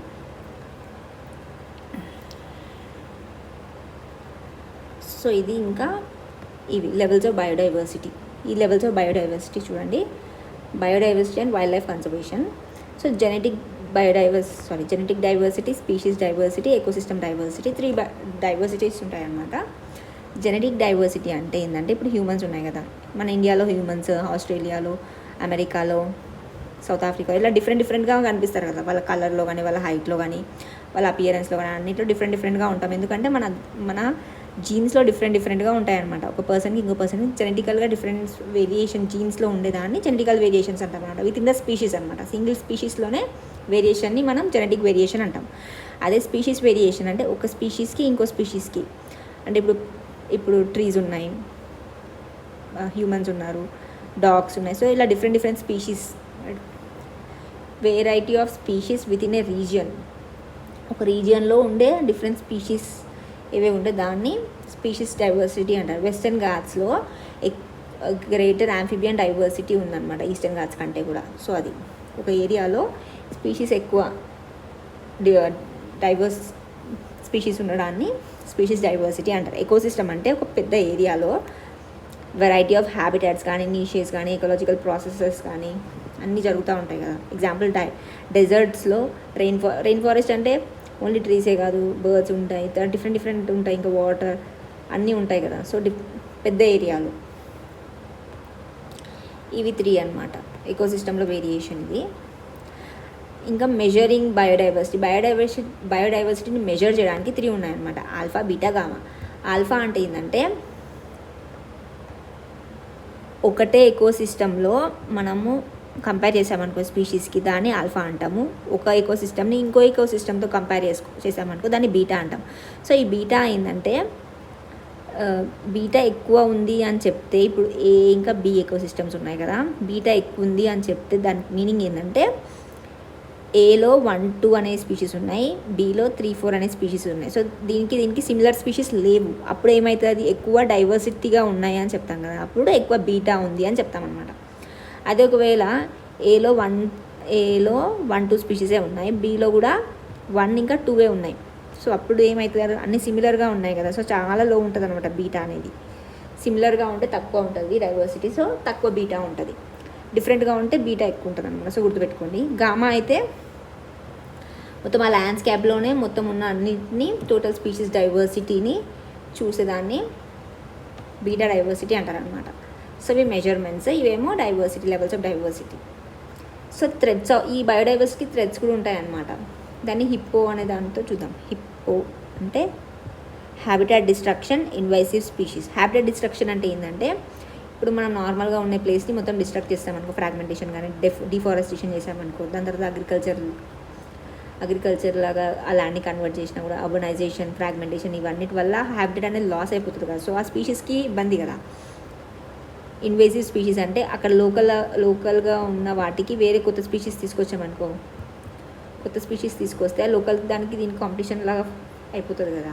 ఇప్పుడు వాటర్ హయాసింత్ని తీసుకొచ్చాక అది చాలా ప్రాబ్లమ్ ఫేస్ చేశాం కదా అప్పుడు. సో పాపులేషన్ గ్రోత్ కూడా, హ్యూమన్ పాపులేషన్ ఎక్కువ అయిపోవడం వల్ల ఓవర్ ఎక్స్ప్లాయిటేషన్ చేస్తాం కదా. ఈ పాపులేషన్ గ్రోత్ వల్ల ఓవర్ ఎక్స్ప్లాయిటేషన్ అంటే ఆ స్పీషీస్ని మనం ఓవర్గా ఎక్స్ప్లాయిట్ చేస్తున్నాం అన్నమాట. ఓవర్ ఫిషింగ్ కానీ, పోచింగ్ కానీ, లీగల్ వైల్డ్ లైఫ్ ట్రేడ్, దాంట్లో పొల్యూషన్ వల్ల కూడా pesticides, heavy metals, plastic suffocation వల్ల న్యాచురల్ హ్యాబిటేట్స్ అంతా లాస్ అయిపోతున్నాయి కదా. సో ఇవన్నిటి వల్ల థ్రెట్స్ టు ద బయోడైవర్సిటీ అనమాట. సో ఇంకా ఇన్సిటు, ఎక్సిటు ఇది చాలా ఇంపార్టెంట్ అనమాట. ఇన్సిటు అంటే ఎక్కడైతే ఉంటాయో యానిమల్స్, ప్లాంట్స్ అక్కడనే మనం ప్రొటెక్ట్ చేసేదాన్ని ఇన్సిటు అంటారు అనమాట. ఎక్సిటు అంటే ఆఫ్ సైట్ అనమాట. అంటే దీనికి ఇక్కడ ప్రొటెక్ట్ చేయలేము, ఇంకా లాస్ట్ రిసార్ట్ లాగా ఏం చేస్తాము, వేరే ప్లేస్కి తీసుకెళ్ళి అక్కడ మనం ప్రొటెక్షన్ చేస్తాం అనమాట ఆర్టిఫిషియల్గా. సో ఇన్సిటు అంటే న్యాచురల్ ఏరియాస్లోనే. లైక్ ఎగ్జాంపుల్ ఏంటంటే wild life sanctuary, biosphere reserves, national parks అనమాట, గుర్తుపెట్టుకొని. ఇంకా సీక్రెట్ గ్రూవ్స్ కూడా ఉంటాయన్నమాట. సీక్రెట్ గ్రూవ్స్ అంటే ఏంటంటే ట్రైబల్ పీపుల్ కొన్ని వాళ్ళ ట్రెడిషన్లో వాళ్ళు పూజించడం అలాంటివి చేస్తారు కదా, కొన్నిటిని వాళ్ళు ఆ ఏరియాలో ఉంటారు కదా. సో దాన్ని సీక్రెట్ గ్రూవ్స్ అంటారు. ఇంకా నేషనల్ పార్క్స్లో ఏంటంటే హ్యూమన్ ఇంటర్ఫీరెన్స్ కానీ ఏదన్నా అవన్నీ తక్కువ ఉంటాయి అన్నమాట. వైల్డ్ లైఫ్ శాంచురీలో కొంతవరకు ఎలా ఉంటుంది. బయోస్పియర్ రిజర్వ్స్ ఏంటంటే మనం జోన్స్, ఒక ఏరియాని జోన్స్గా డివైడ్ చేస్తాం అనమాట. కోర్గా, బఫర్ జోన్గా, దాని తర్వాత బయటది ట్రాన్సిషనల్ జోన్గా. సో ఈ బఫర్ జోన్లో రీసెర్చ్, టూరిజం, ఎకో టూరిజం ఎలా ఉంటుంది. ఆ కోర్ ఏరియాలో అసలు ఉండదు. ఈ ట్రాన్సిషన్ ఏరియాస్లో ట్రైబల్ పీపుల్ ఉండొచ్చు అనమాట. మేబీ తీసుకొచ్చాను కదా ఇక్కడ. సో ఇవి అదే ఎక్సిట్యూకి ఎగ్జాంపుల్ ఇంపార్టెంట్, ఎందుకంటే ఎక్సిట్యూలో బొటానికల్ గార్డెన్ ఉంటుంది, గుర్తుపెట్టుకోండి. ఎక్సిట్యూ అది బొటానికల్ గార్డెన్ అనేది, ఇన్సిట్యూ కాదు. సో ఎక్సిట్యూ అంటే బొటానికల్ గార్డెన్ కానీ సీడ్ బ్యాంక్స్ కోసం మనం క్రయో ప్రిజర్వేషన్ -196 డిగ్రీ సెంటిగ్రేడ్లో లిక్విడ్ నైట్రోజన్లో మనము స్టోర్ చేస్తాం కదా. సో ఇలా స్టోర్ చేస్తే ఏమవుతుందంటే బయాలజికల్ క్లాక్ అనేది ఆగిపోతుంది అనమాట. సో దాన్ని ఎన్ని ఇయర్స్ అయినా అలానే స్టోర్ చేసేయచ్చు. చూడండి, బొటానికల్ గార్డెన్ అనేది ఎక్సిట్యూ గుర్తుపెట్టుకోండి. జూలాజికల్ పార్క్స్ కానీ వైల్డ్ లైఫ్ సఫారీ పార్క్స్, ఇవి సీడ్ బ్యాంక్స్, క్రయో ప్రిజర్వేషన్, ఇదంతా ఎక్సిట్యూ. ఇన్సిట్యూ అయితే నేషనల్ పార్క్స్, స్ట్రిక్ట్ ప్రొటెక్షన్ ఉంటుంది ఇక్కడ, అసలు హ్యూమన్ ఇంటర్ఫియరెన్స్ అసలు ఉండదు. వైల్డ్ లైఫ్ శాంచురీస్లో లిమిటెడ్గా ఉంటుంది. బయోస్పియర్ రిజర్వ్స్లో జోనేషన్ లాగా చేసి కోర్ బఫర్ ట్రాన్సిషన్ లాగా చేస్తారు. ఈ ట్రాన్సిషన్లో ట్రైబల్స్ ఉండొచ్చు, మేబీ ఇవన్నీ. సో ఈ బయోడైవర్సిటీ హాట్స్పాట్స్ అనేవి ఉంటాయన్నమాట. సో బయోడైవర్సిటీ హాట్స్పాట్స్ అంటే కాయిన్ బై నార్మన్ మేయర్ అనమాట. ఒక రీజియన్ని బయోడైవర్సిటీ హాట్స్పాట్గా చేయాలి అంటే దానికి 2 కండిషన్స్ ఉంటాయి. ఒకటి ఏంటంటే 1500 స్పీషీస్ ఎండమిక్ స్పీషీస్ అక్కడనే ఉండాలన్నమాట. ఆ వాస్కులర్ ప్లాంట్స్ అనేవి ఆ ఏరియాలోనే దొరకాలన్నమాట. అలాంటి 1500 స్పీషీస్ ఉండాలి ఆ ఏరియాలో, అదొకటి. ఇంకొకటి ఏంటంటే 70% at least 70% of it's original vegetation అనేది లాస్ట్ అయిపోయింది. సో ఈ 2 కండిషన్స్ ఇక్కడ మనకు 1500 పాటు ప్లాంట్స్ అనేవి ఎండమిక్ ఉండాలి, అక్కడ దానికే లోకల్గా ఉండాలన్నమాట. ఇంకా 70% అనేది వెళ్ళిపోయినాయి అనమాట, ప్రైమరీ వెజిటేషన్ అనేది లాస్ట్ అయిపోయింది. సో ఇలాంటి స్పీషీస్ రిచ్నెస్తో పాటు దానికి థ్రెట్ కూడా ఉన్నట్టు అనమాట. స్పీషీస్ రిచ్నెస్తో పాటు థ్రెట్ కూడా ఉన్న ప్లేసెస్ని మనము బయోడైవర్సిటీ హాట్స్పాట్స్గా చెప్తామన్నమాట. సో ఈ బయోడైవర్సిటీ హాట్స్పాట్స్ అనేవి మెయిన్గా మన దగ్గర 4 ఉంటాయి అనమాట. ఒకటి వెస్టర్న్ ఘాట్స్, ఇంకొకటి ఇక్కడ సుందర్బాన్, ఇంకా ఇండో బర్మా ఏరియాస్ ఉంటాయి కదా అవి, ఇంకా హిమాలయాస్ అనమాట. హిమాలయాస్ అంటే నార్త్ ఈస్ట్ కూడా కవర్ అవుతుంది. సుందర్బాన్స్ ఇంకా గ్రేట్ నికోబార్ది కూడా కొంచెం. సో 1 వెస్టర్న్ ఘాట్స్, 2 ఏమో సుందర్బాన్స్ నికోబార్, 3 ఏమో ఇండో బర్మా, 4 ఏమో హిమాలయాస్. సో 4 బయోడైవర్సిటీ హాట్స్పాట్స్ ఉన్నాయన్నమాట ఇండియాలో.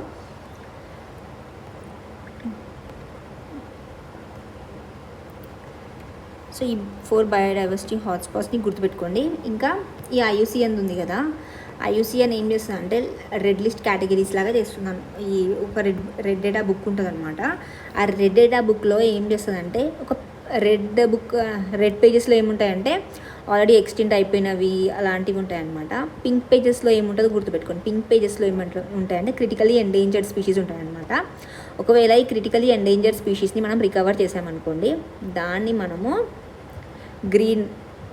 గ్రీన్ పేజెస్లో పెడతామన్నమాట. సో గ్రీన్ పేజెస్లో ఉన్నది ఏంటి అంటే ఈ క్రిటికలీ ఎండేంజర్డ్ నుంచి రికవర్ చేస్తాం కదా, వాటిని గ్రీన్ పేజెస్లో పెడతారు. పింక్ దాంట్లోనేమో క్రిటికలీ ఎండేంజర్డ్, రెడ్ దాంట్లోనేమో ఎక్స్టెంట్ అయిపోయిన వాళ్ళ పెడతారనమాట. సో ఈ క్రిటికలీ ఎండేంజర్డ్ అంటే ఏంటంటే ఇందాకనేమో 70 కదా, ఇక్కడనేమో 90%, 10 years 90% కన్నా ఎక్కువ లాస్ అయిపోయినవి. ఇంకా 50 మెచ్యూర్ ఇండివిజువల్స్ ఉన్న ఎక్స్ట్రీమ్లీ రేర్ అనమాట, చాలా తక్కువ ఉన్నాయి, ఇంకా ఎక్స్టెంట్ అయిపోతాయి అన్న వాటిని క్రిటికలీ ఎండేంజర్డ్ అంటారు అనమాట. సో దాన్ని పింక్ పేజ్లో పెడతామన్నమాట. సో ఎగ్జాంపుల్ గుర్తుపెట్టుకోండి, క్రిటికలీ ఎండేంజర్డ్కి క్రిటికలీ ఎండేంజర్డ్కి ఎగ్జాంపుల్ అడుగుతారు. ఇప్పుడు గరియల్ న్యూస్లో ఉంది కదా, గరియల్ అనేది క్రిటికలీ ఎండేంజర్డ్. ఇది చంబల్ రివర్ దగ్గర దొరుకుతుంది, అక్కడే ఉంటుంది గరియల్. ఇంకా గ్రేట్ ఇండియన్ బస్టర్డ్, ఇది రాజస్థాన్లో ఉంటుంది. Great Indian bustard Rajasthan. So gharial అనేది చంబల్ రివర్ దగ్గర ఉంటుంది, గ్రేట్ ఇండియన్ బస్టర్డ్ రాజస్థాన్. ఈ రెండు చాలా ఇంపార్టెంట్. ఇంకా నమ్దఫా ఫ్లయింగ్ స్క్విరల్, పిగ్మీ హాగ్ అస్సాంది గుర్తుపెట్టుకోండి. Pygmy hog Assam.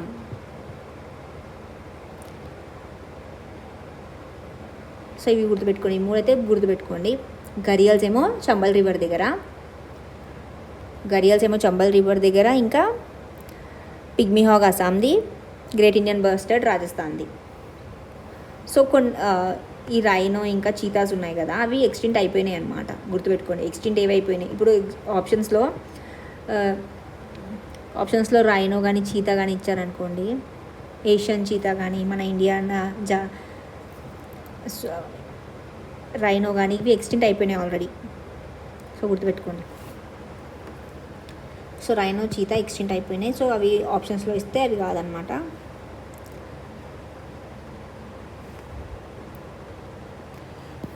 ఇంకేంటంటే ఇప్పుడు బయోస్పియర్ రిజర్వ్స్ అని చూసాం కదా, ఈ బయోస్పియర్ రిజర్వ్స్ మొత్తం 18 ఉంటాయి అన్నమాట. అందులో యునెస్కో రికగ్నైజ్డ్ బయోస్పియర్ రిజర్వ్స్ ఎన్ని అంటే 13 ఉన్నాయన్నమాట. 13th వన్ ఏది అని అడిగితే రీసెంట్ 2025లో అనమాట. ఇది ఏదంటే కోల్డ్ డెజర్ట్. ఈ కోల్డ్ డెజర్ట్ అనేది ఎక్కడ ఉంటుంది అంటే హిమాచల్ ప్రదేశ్లో ఉంటుంది. ఇక్కడనే పిన్ వ్యాలీ ఉంటుంది, స్నో లెపర్డ్స్ ఉంటాయి ఇక్కడ, గుర్తుపెట్టుకోండి. First high latitude cold desert ఇదే అనమాట మన ఇండియాది. సో గుర్తుపెట్టుకోండి, ఇంపార్టెంట్ ఇది. సో ఈ 18 ఏందో చూద్దాము. బయోస్పియర్ రిజర్వ్స్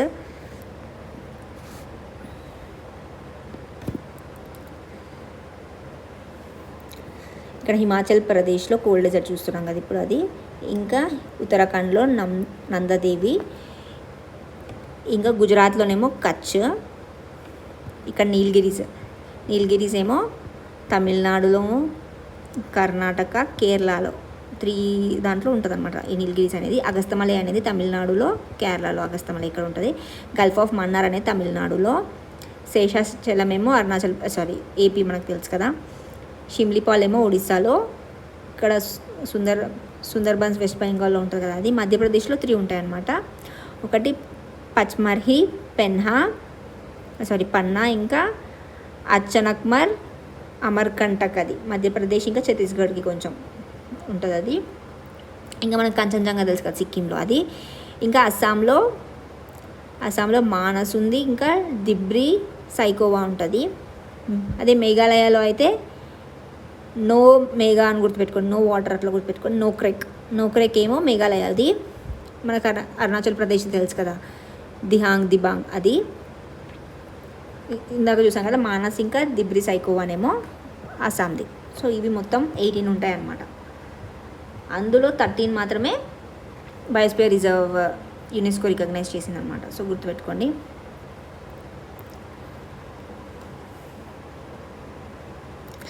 మనము వైల్డ్ లైఫ్ ప్రొటెక్షన్ యాక్ట్ అని చూస్తాం కదా, అది ఏంటంటే వైల్డ్ లైఫ్ ప్రొటెక్షన్ యాక్ట్ ఇది 1972 అనమాట ఈ యాక్ట్. ఈ యాక్ట్లో కాన్స్టిట్యూషనల్గా ఉందా ఏమన్నా అంటే 48A ఉంది, ఇంకా 51A అయితే ఉందో ఫండమెంటల్ డ్యూటీస్, ఇంకా ఇది DPSP, ఇది ఫండమెంటల్ డ్యూటీస్ దాంట్లో ఉంటుంది అనమాట.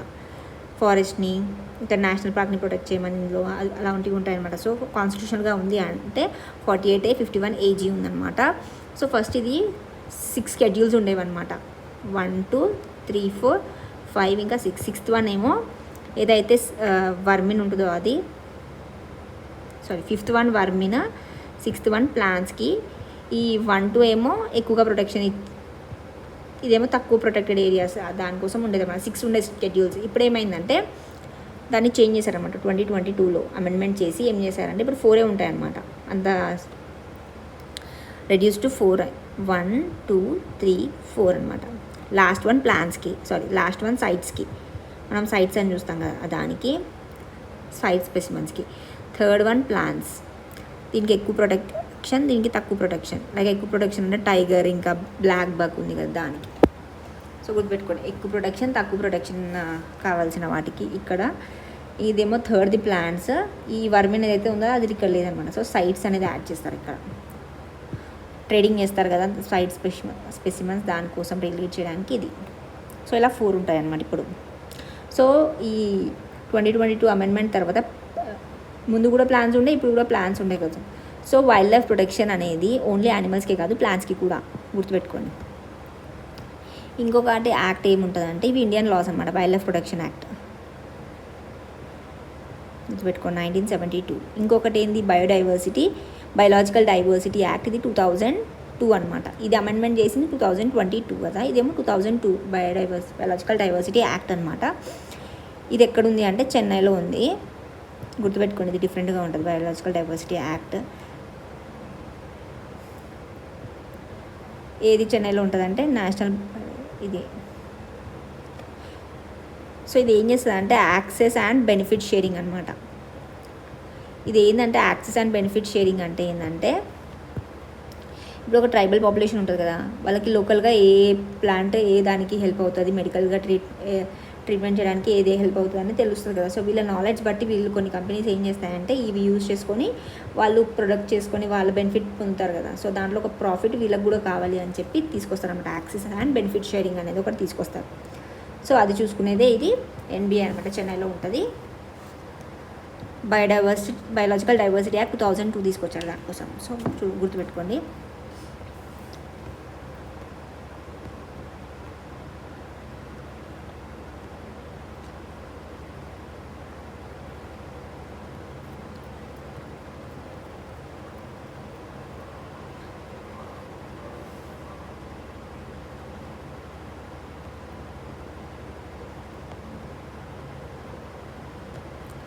సో ఒకటి పొల్యూషన్ది చూద్దాము. పొల్యూషన్ నుంచి కంపల్సరీ 1 క్వశ్చన్ అడుగుతున్నారు కదా. సో పొల్యూషన్ చూద్దాము.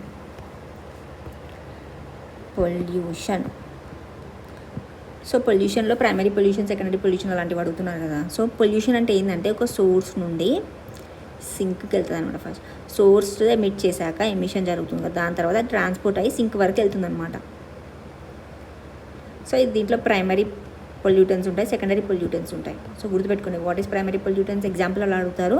ప్రైమరీ పొల్యూటెన్స్ అంటే డైరెక్ట్గా ప్రొడ్యూస్ అయిపోవడం అనమాట. ఇది ఏంటంటే ప్రైమరీ పొల్యూటెన్స్తో వేరే దాంతో రియాక్ట్ అయ్యి ప్రొడ్యూస్ అయ్యేది సెకండరీ అనమాట. సో ఇది ఎగ్జాంపుల్స్ గుర్తుపెట్టుకోండి. ప్రైమరీ పొల్యూటెన్స్కి ఏవేవి అంటే సల్ఫర్ డైఆక్సైడ్, ఇక్కడ కార్బన్ డైఆక్సైడ్ ఉండదు అనమాట, అది మెయిన్గా గుర్తుపెట్టుకోండి. కార్బన్ మోనాక్సైడ్ ఉంటుంది. కార్బన్ మోనాక్సైడ్, ఓజోన్ ఇక్కడ వస్తుంది.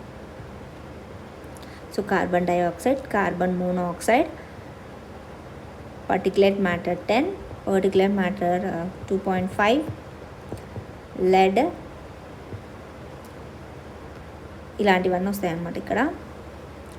అది ఇక్కడైతే ఓజోన్, స్మాగ్, పాన్, ఇంకా యాసిడ్ రెయిన్. ఈ ఓజోన్ ఎలా ఫామ్ అవుతుంది అంటే NOx ఇంకా వాలటైల్ ఆర్గానిక్ కాంపౌండ్స్ ఇంకా సన్లైట్ కలిస్తే ఫామ్ అయింది ఓజోన్ ఇంకా పాన్ కదా. సో ఆ రెండు ఇక్కడ వచ్చాయి చూడండి. అది ఇక్కడ ఇంకా యాసిడ్ రెయిన్ అయితే సల్ఫ్యూరిక్ యాసిడ్ లాగా ఫామ్ అవుతుంది కదా రెయిన్తో యాసిడ్ కలిసి. సో ఇది తర్వాత స్మాగ్ కూడా, స్మోక్ ప్లస్ ఫాగ్. సో ఇలాంటివన్నీ ఫామ్ అవుతాయి కదా, సెకండరీవి, ప్రైమరీవి ఇవి.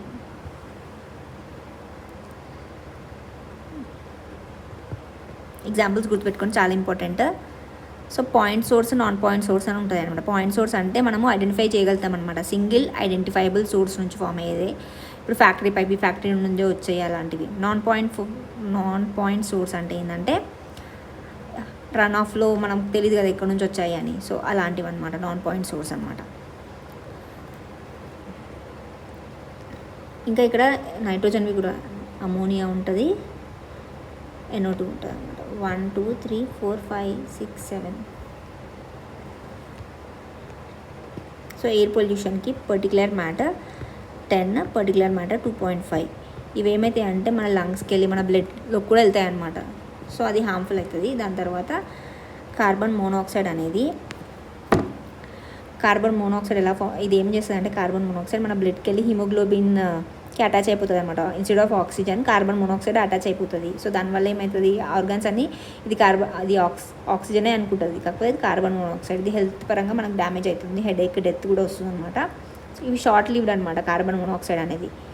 ఇది ఆర్డర్లెస్, కలర్లెస్ అనమాట. కలర్ ఉండదు దీనికి, ఆర్డర్ ఉండదు, షార్ట్ లివ్డ్. అదే కార్బన్ డైఆక్సైడ్ అయిందనుకో అది చాలా అట్లనే పర్సిస్టెంట్గా ఉంటుంది. ఇది పర్సిస్టెంట్గా ఏమి ఉండదు, అది వెంటనే వెళ్ళిపోతుంది, కాకపోతే చాలా హార్మ్ఫుల్ అనమాట ఇది. సో ఈ కార్బన్ డైఆక్సైడ్ అనేది ఎయిర్ పొల్యూషన్. ఇది ఎందుకు ఎయిర్ పొల్యూషన్కి కౌంట్ చేయమంటే కార్బన్ డైఆక్సైడ్ అనేది ఇమీడియట్గా ఏం ఎఫెక్ట్ చేయదనమాట. లాంగ్గా మనము దాన్ని ఇన్హేల్ చేసుకుంటే అప్పుడు ఎఫెక్ట్ ఉంటుంది. కానీ ఈ కార్బన్ మోనాక్సైడ్ అనేది ఒక రూమ్లో పెట్టి కార్బన్ మోనాక్సైడ్ మనం తీసుకుంటే ఇమీడియట్ ఎఫెక్ట్ అనేది మనకు ఉంటుంది. సో అది మనం ఈ పొల్యూషన్ దానికి అది తీసుకుంటాం, కార్బన్ డైఆక్సైడ్ తీసుకోమన్నమాట. సల్ఫర్ డైఆక్సైడ్ అయితే కోల్ని బర్న్ చేస్తే వస్తుంది కదా, థర్మల్ పవర్ ప్లాంట్స్ దగ్గర స్మెల్టింగ్. ఈ సల్ఫర్ డైఆక్సైడ్ ఉందా లేదా అని మనం ఇండికేటర్గా లైకన్ యూస్ చేయొచ్చు. లైకన్స్ ఒకవేళ గ్రో అయ్యిందనుకో సల్ఫర్ డైఆక్సైడ్ లేనట్టు, ఒకవేళ గ్రో కాలేదనుకో సల్ఫర్ డైఆక్సైడ్ ఉన్నట్టు అనమాట. ఐ ఇరిటేషన్ కానీ యాసిడ్ రెయిన్ ప్రీకర్సర్ అనమాట ఇది. దీని నుంచి యాసిడ్ రెయిన్ కూడా వస్తుంది కదా. సో తర్వాత నైట్రోజన్ ఆక్సైడ్, అమోనియా, ఇవన్నీ హై టెంపరేచర్ కంబషన్స్ అవుతాయి కదా ఇండస్ట్రీ నుండి లేకపోతే వెహికల్స్ నుండి వస్తుందన్నమాట. ఇది స్మాగ్కి, యాసిడ్ రెయిన్కి ఇది కూడా కాజ్ అవుతుంది. ఇంకా లెడ్ ఉంటుంది కదా, లెడ్ అనేది లెడెడ్ పెట్రోల్ యూస్ చేయడం వల్ల, ఇంకా బ్యాటరీస్, పెయింట్స్ దాంట్లో ఉంటుంది. సెంట్రల్ నర్వస్ సిస్టమ్ని డ్యామేజ్ చేస్తుంది. పిల్లలలో లో ఐక్యూ వస్తుంది దీనివల్ల అని అడుగుతారు, లో ఐక్యూ లెడ్ వల్ల. సో ఇలాంటివన్నీ. సో అది వాటర్ పొల్యూషన్ ఉంది కదా, వాటర్ పొల్యూషన్ అంటే ఏంటంటే కీ ఇండికేటర్ ఏంటంటే డిజాల్వ్డ్ ఆక్సిజన్ అనేది 4 mg/L కంటే తక్కువ ఉంటే అది హెవీ పొల్యూటెడ్ అయినట్టు అనమాట. వాటర్ డిజాల్వ్డ్ ఆక్సిజన్ ఇంతకంటే తక్కువ ఉండకూడదు అనమాట. Biological oxygen demand, chemical oxygen demand అని చూస్తాం కదా. బయాలజికల్ ఆక్సిజన్ డిమాండ్ అంటే ఒక ఆర్గానిక్ మ్యాటర్ని డికంపోజ్ చేయడానికి ఒక బ్యాక్టీరియాకి కావాల్సిన ఆక్సిజన్ ఎంతో దాన్ని బయాలజికల్ ఆక్సిజన్ డిమాండ్ అంటాం అనమాట. కెమికల్ ఆక్సిజన్ డిమాండ్ అంటే ఆర్గానిక్ ప్లస్ ఇన్ఆర్గానిక్ రెండింటిని డికంపోజ్ చేయడానికి కావాల్సిన ఆక్సిజన్. సో ఇప్పుడు కెమికల్ ఆక్సిజన్ డిమాండ్ అనేది ఎక్కువగా ఉంటుంది అనమాట దీనికంటే. మనం యూట్రోఫికేషన్ అని కూడా చూస్తాము. Eutrophication, bio accumulation, bio magnification అలాంటి వర్డ్స్ చూస్తాం కదా. సో యూట్రోఫికేషన్ అంటే ఏంటంటే న్యూట్రియన్స్ ఉంటాయి కదా, నైట్రేట్స్ కానీ ఫాస్ఫేట్స్ కానీ ఫర్టిలైజర్స్గా ఇస్తాం కదా. అది ఏం చేస్తాయంటే వాటర్ స్ట్రీమ్స్లోకి వెళ్ళి అక్కడ సర్ఫేస్ మీద ఏమవుతుంది దీన్ని ఫీల్ చేసుకుని ఆల్గల్ బ్లూమ్ అనేది ఫామ్ అవుతాయి. ఆల్గల్స్ అనేవి మొత్తం దీని అంతా సర్ఫేస్ అంతా కవర్ చేసేస్తాయి అనమాట. అంతా గ్రో అవుతుంటుంది అనమాట ఎన్పి అబ్జర్వ్ చేసుకొని. సో ఈ ఆల్గల్ బ్లూమ్స్ వల్ల ఏమవుతుంది ఆక్సిజన్ అనేది తగ్గిపోతుంది. ఇంకా ఉన్న కొంచెం ఆక్సిజన్ని కూడా వేరే బ్యాక్టీరియా డికంపోజ్ చేయడానికి యూజ్ చేసేసుకుంటుంది. సో ఇక్కడ మొత్తం ఆక్సిజనే ఉండదు అనమాట. సో ఫిష్కి డెత్ అయిపోతుంది, ఫిష్ అంతా చనిపోతాయి అనమాట. సో హైపోక్సియా కండిషన్ క్రియేట్ చేస్తాయి అనమాట. Eutrophication creates hypoxia condition, oxygen ఉండదు అనమాట. ఆల్గల్ బ్లూమ్స్ దేనివల్ల వస్తాయంటే యూట్రోఫికేషన్ వల్ల వస్తాయి అనమాట. ఇంకా పీ ఫర్టిలైజర్స్ వల్ల. అదే బయోమాగ్నిఫికేషన్, బయో అక్యుములేషన్ అంటే ఏంటి అంటే బయో అక్యుములేషన్ అంటే ఒక సింగిల్, ఇప్పుడు ఫిష్ తీసుకోండి, ఆ ఫిష్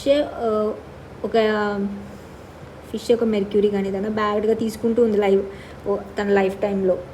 అప్పుడు ఓన్లీ ఆ ఫిష్లో మాత్రమే అది నిండిపోయింది అనుకోండి, అది బయో అక్యుములేట్ అయిపోయింది ఓన్లీ ఆ ఒక్క ఫిష్ చూస్తే. అలాంటిది ఆ ఫిష్ని ఇప్పుడు వేరే తిన్నదనుకో, వేరే ట్రాఫిక్ లెవెల్కి వెళ్తుంది, దాన్ని మళ్ళీ ఏని బి తినింది, బి ట్రాఫిక్ లెవెల్కి ట్రాఫిక్ లెవెల్కి వెళ్తుంది, మళ్ళీ బీని వేరే తినింది. సో అలా నెక్స్ట్ ట్రాఫిక్ లెవెల్కి వెళ్తూ ఉంది కదా. సో అది ఒకటి నుండి ఒకటి ఇలా వెళ్ళేదాన్ని బయోమాగ్నిఫికేషన్ అంటాం అనమాట. ఓన్లీ ఆ ఒక్కటే దాంట్లో చూస్తే మనం బయో అక్యుములేషన్ అవుతుంది అనమాట. సో ఇలాంటి డ్యామేజ్ కొన్ని మెటల్స్ వల్ల డ్యామేజ్ జరుగుతుంది. ఎగ్జాంపుల్ ఏంటంటే ఒకటి మెర్క్యూరీ నుండి ఏమవుతుందంటే మినమాటా, ఇది ఏంటంటే సెంట్రల్ నర్వస్ సిస్టమ్కి ఎఫెక్ట్ చేస్తుంది అనమాట. క్యాడ్మియం నుండి ఇటాయి డిసీజ్. ఈ ఇటాయి అంటే అవుచ్ అని కూడా అంటారనమాట. ఇదేంటంటే ఆస్టియోపోరోసిస్ కానీ బోన్స్ వీక్నెస్ అవన్నీ అవుతాయి అనమాట. నైట్రేట్ వల్ల బ్లూ బేబీ సిండ్రోమ్ కానీ, దీన్ని మిథామోగ్లోబిన్ అంటామన్నమాట. ఆర్సెనిక్ వల్ల, ఇది మన ఇండియాలో బెంగాల్లో గాంస్టిక్ డెల్టాలో చూస్తామన్నమాట. ఆర్సెనిక్ వల్ల ఏమవుతుంది అంటే బ్లాక్ ఫుడ్ డిసీజ్ అంటారు. Black foot disease, skin lesions అవి అనమాట. అదే లెడ్లో అయితే అనీమియా, ఇందాక చూసాం కదా ఐక్యూ తగ్గిపోతుంది అని, అది ఇంకా కిడ్నీ స్టోన్స్ కానీ సెంట్రల్ నర్వస్ సిస్టమ్ అదే ఐక్యూ తగ్గిపోవడం, ఇదంతా అనీమియా, ఇదంతా లెడ్ వల్ల వస్తుంది. ఫ్లోరైడ్ అంటే మనకు తెలుసు కదా ఫ్లోరోసిస్ వస్తుందని, బోన్స్ టీత్ ఇవంతా డిఫార్మిటీ అవుతుంది అనమాట ఫ్లోరోసిస్ వల్ల. సో ఇది నాయిస్ పొల్యూషన్ ఉంటుంది ఇంకోటి. సో ఇవి మెటల్స్ వల్ల డిసీజెస్. ఇది మ్యాచ్ ద ఫాలోయింగ్ లాగానే సపరేట్ క్వశ్చన్ లాగానే అడుగుతారనమాట. సో నాయిస్ పొల్యూషన్, నాయిస్ అనేది 50 డెసిబల్స్ ఉండాలన్నమాట డే టైంలో, నైట్ టైంలో 40 డెసిబల్స్ కంటే తక్కువ ఉండాలన్నమాట. అదే ఒకవేళ హాస్పిటల్ అలాంటి ఏరియాస్లో 100 మీటర్స్ వరకు ఏమి ఉండకూడదు అనమాట. నాయిస్ పొల్యూషన్ అలాంటి ఏమి ఉండకూడదు, సైలెన్స్ జోన్ అనమాట అది. అలాంటి దగ్గర 50 డెసిబల్స్ మార్నింగ్, నైట్ ఏమో 40 డెసిబల్స్ ఉండాలి. అదే ఇండస్ట్రియల్ ఏరియాస్లో 70 వరకు ఎలా ఉంటుంది అనమాట. సో సౌండ్ని మనము, ఈ నాయిస్ని మనం డెసిబల్స్లో చూస్తాం కదా. నాయిస్ పొల్యూషన్కి ఒక రూల్స్ అనేది noise pollution regulatory and control rules 2000 ఉంటుంది. 2000లో నాయిస్ పొల్యూషన్ది రెగ్యులేషన్ అండ్ కంట్రోల్ రూల్స్ వచ్చాయన్నమాట. రేడియో యాక్టివ్ పొల్యూషన్ కూడా ఉంటుంది అనమాట. రేడియో యాక్టివ్ పొల్యూషన్, ఈ రేడియో యాక్టివ్ పొల్యూషన్ ఏంటంటే యురేనియం మైనింగ్ కానీ, న్యూక్లియర్ యాక్సిడెంట్స్ కానీ, మెడికల్ వేస్ట్ ఇవన్నిటి వల్ల కూడా జరుగుతుంది కదా. మనకి ఇండోర్లో కూడా జరుగుతుంది అనమాట. రేడియోన్ గ్యాస్ వల్ల కూడా, రాక్స్ నుంచి అది బయటకు వచ్చే దానివల్ల కూడా. దీనివల్ల ఏమైందంటే డిఎన్ఏ మ్యూటేషన్, క్యాన్సర్ అలాంటివి వస్తాయన్నమాట. ఎగ్జాంపుల్ చెర్నోబైల్, గుర్తుపెట్టుకోండి Chernobyl. So air quality index CPCB అంటే సెంట్రల్ పొల్యూషన్ కంట్రోల్ బోర్డ్. ఈ బోర్డ్ అనేది AQI ఎయిర్ క్వాలిటీ ఇండెక్స్ అనేది మెజర్ చేస్తుంది కదా. సో 1 నెంబర్, 1 కలర్, 1 డిస్క్రిప్షన్, ఈ సిపిసిబిది అనమాట. సో దానికోసం అని చెప్పి ఈ ఎయిర్ క్వాలిటీ ఇండెక్స్లో మనం ఇందాక చూసాం కదా, PM10, PM2.5, carbon monoxide, nitrate, ammonia, lead, ఇంకా ఓజోన్ కూడా అనమాట. సో 1, 2, 3, 4, 5, 6, 7, ఇంకా సల్ఫర్ డయాక్సైడ్. ఈ ఓజోన్ అయితే సెకండరీ పొల్యూటెంట్ అని చూసాం కదా. సో ఇవన్నీ అనమాట, ఇవన్నీ 8 ఉంటాయి మొత్తము. 8 మాత్రమే తీసుకుంటుంది, కార్బన్ డైఆక్సైడ్ ఉండదన్నమాట. గుర్తుపెట్టుకున్న ఆప్షన్స్లో కార్బన్ డైఆక్సైడ్ ఇస్తే కాదు. సో ఎయిర్ క్వాలిటీ ఇండెక్స్లో మనం కార్బన్ డైఆక్సైడ్ని తీసుకోమన్నమాట. దీంట్లో ఇండియన్ ఇనిషియేటివ్స్ ఏంటంటే నేషనల్ క్లీన్ ఎయిర్ ప్రోగ్రామ్ అనేది తీసుకొచ్చిందనమాట. సో దీనివల్ల 20 to 30% రిడక్షన్ చేయాలి పార్టికులేట్ మ్యాటర్ని 2024 కల్లా. అంటే దాన్ని 2017 కంటే 20-30% తక్కువ చేయాలి 2024 కల్లా అని తీసుకొచ్చారనమాట. ఇది 5 స్కిప్ చేసి డైరెక్ట్ 6 నార్మ్స్ అనమాట. దీంట్లో ఏంటంటే సల్ఫర్ లెవెల్స్ అనేవి 10 ppmగా చేయాలన్నమాట, తక్కువ చేయాలి, 10 ppmకి తీసుకురావాలి అని సల్ఫర్ కంటెంట్ని BS6 బట్టి. సో స్మాగ్ ఉంది కదా, స్మాగ్ అంటే ఏంది, స్మోక్ ప్లస్ ఫాగ్ కదా, స్మోక్ ప్లస్ ఫాగ్ స్మాగ్ అంటే. సో ఇది ఏంటంటే 2 టైప్స్ ఉంటుంది అనమాట. ఒకటి క్లాసికల్ స్మాగ్ అంటే ఇది లండన్ది. ఇంకొకటి ఫోటోకెమికల్ స్మాగ్, ఇది ఇక్కడ అంటే లాస్ ఏంజలస్ది. సో ఈ క్లాసికల్ స్మాగ్ లండన్ది ఏంటంటే ఇది కూల్ ఇంకా హ్యూమిడ్ ఎన్వైర్న్మెంట్లో చూస్తాం మనం. ఇదేమో సన్నీ ఇంకా డ్రై ఎక్కువ ట్రాఫిక్ ఉన్న ఏరియాస్లో చూస్తాం అనమాట. ఇది ఏమవుతుందంటే NOx ఇందాక చూసాం కదా, NOx ఇంకా వాలటైల్ ఆర్గానిక్ కాంపౌండ్స్, ఇవి సన్లైట్తో కలిసినప్పుడు ఏం ఫామ్ అవుతుంది, ఓజోన్ ఇంకా ప్యాన్ అని చూస్తాం కదా. సో ఇంకా ఆల్డిహైడ్స్ కూడా ఫామ్ అవుతాయి. ఇది ఆక్సిడైజింగ్ స్మాగ్ అనమాట. ఇది ఏంటంటే రెడ్యూసింగ్ స్మాగ్. ఇది sulphur dioxide plus particulate matter plus ఫాగ్తో కలిసి ఫామ్ అయితే సల్ఫ్యూరిక్ యాసిడ్ ఫామ్ అవుతాయి అనమాట. By product sulphuric acid. ఇది రెడ్యూసింగ్ స్మాగ్ అనమాట ఇది. సో దీన్ని మనము ఎక్కడ చూస్తాము, లండన్లో చూస్తాము క్లాసికల్ స్మాగ్. ఇది ఫోటోకెమికల్ స్మాగ్ ఏమో లాస్ ఏంజలస్లో. ఇది ఓజోన్ అనేది ఇక్కడ మనకు నార్మల్గా స్ట్రాటోస్పియర్లో ఉంటుంది కదా, అది మంచిదన్నమాట మనకి. ఇది ఓజోన్ అనేది ట్రోపోస్పియర్లో ఫామ్ అవుతుంది అనమాట. ఈ రియాక్షన్ వల్ల అది మిడ్ డేనే ఫామ్ అవుతుంది. సో ఈ ఓజోన్ అనేది బ్యాడ్ అనమాట. స్ట్రాటోస్పియర్లో ఉండేది గుడ్ ఓజోన్, ఇది బ్యాడ్ ఓజోన్ కింద ట్రోపోస్పియర్లో ఫామ్ అయ్యేది. సో ఇది ఉండకూడదు, తగ్గించేశారనమాట.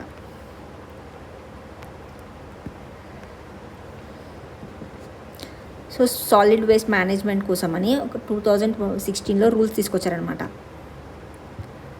సాలిడ్ వేస్ట్ మేనేజ్మెంట్ సెగ్రిగేషన్ అనేది మనమే ఎవరైతే ప్రొడ్యూస్ చేస్తారో వేస్ట్ని దాన్ని 3 వేస్గా డివైడ్ చేయాలి. వెట్, డ్రై, ఇంకా డొమెస్టిక్ హజార్డస్ లాగా 2016లో రూల్స్ తీసుకొచ్చారనమాట. Solid waste management rules 2016 rules అనమాట. అదే 2016 సాలిడ్ వేస్ట్ రూల్స్ 3 పార్ట్స్గా డ్రై, వెట్, ఇంకా డ్రై డొమెస్టిక్ హజార్డస్ లాగా. అదే plastic waste management amendment rules 2021-2022లో తీసుకొచ్చారు. ఇది సింగిల్ యూస్ ప్లాస్టిక్ ఉంటుంది కదా, బ్యాన్ చేశారనమాట 2022 నుండి. సింగిల్ టైం యూస్ చేయవద్దు. ఇంకా ఆ ప్లాస్టిక్ బ్యాగ్ థిక్నెస్ అనేది గ్రేటర్ దాన్ 120 మైక్రాన్స్ ఉందనుకుంది, దాన్ని మళ్ళీ యూజ్ చేయవచ్చు కదా, వన్ టైం యూజ్ లాగా కాకుండా. సో 120 మైక్రాన్స్ కంటే ఎక్కువ ఉండాలి ప్లాస్టిక్ది అని తీసుకొచ్చారు. ప్రొడ్యూసర్సే కలెక్ట్ చేయాలి అన్నది కూడా తీసుకొచ్చారండి. ఎవరైతే ప్రొడ్యూస్ చేస్తారో వాళ్ళే దీన్ని కలెక్ట్ చేసి రీసైకిల్ చేయాలి అనేది కూడా ఈపీఆర్, ఎక్స్టెండెడ్ ప్రొడ్యూసర్ రెస్పాన్సిబిలిటీ అనేది కూడా తీసుకొచ్చారనమాట. దాని తర్వాత ఈ వేస్ట్ కూడా తీసుకొచ్చారు. ఈ వేస్ట్కి కూడా రూల్స్ 2022లో.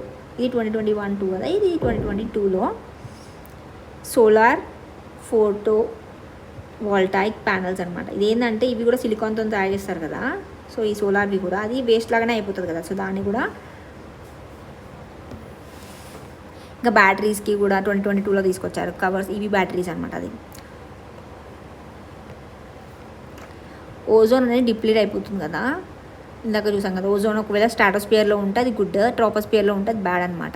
ఇది ఎందుకు వస్తుంది, ఇంకా ఈ స్ట్రాటోస్పియర్లో ఉండేదానికి కూడా ఓజోన్ డిప్లీటింగ్ సబ్స్టెన్సెస్ ఉంటాయి. ఇవేవి అంటే క్లోరోఫ్లోరో కార్బన్స్, ఇంకా హాలోజన్స్, ఈ రెండు. ఈ క్లోరోఫ్లోరో కార్బన్స్ ఏమో మనకు మాంట్రియాల్లో చూస్తాం కదా, మాంట్రియాల్ కన్వెన్షన్లో 1986లో 1987ది డిక్రీజింగ్ ఉంటుంది. ఇదే అన్నిట్లో ఇదే అనమాట. అందరూ దీన్ని రాటిఫై చేశారు. ఇంకా దీన్ని ఫాలో కూడా అవుతున్నారు. మాంట్రియాల్ అనేది చాలా ఇంపార్టెంట్. అందుకే దీని తర్వాత దీనికి అమెండ్మెంట్ చేసి కిగాలి తీసుకొచ్చాం కదా. ఈ కిగాలి అనేది ఏంటంటే హైడ్రోఫ్లోరో కార్బన్స్ని కూడా ఇంక్లూడ్ చేశారు. ఇది హైడ్రోఫ్లోరో కార్బన్స్ అనేది ఆక్సిజన్ని డిప్లీట్ చేయకపోవచ్చు, కాకపోతే గ్రీన్ హౌస్ గ్యాసెస్ లాగా ఇది ఉంటుంది అనమాట. గ్రీన్ హౌస్ వార్మ్ చేస్తుంది అన్నమాట గ్లోబల్ వార్మింగ్కి. సో ఈ హైడ్రోఫ్లోరో కార్బన్స్ని కూడా ఇంక్లూడ్ చేయమని కిగాలి అగ్రిమెంట్ తీసుకొచ్చారనమాట.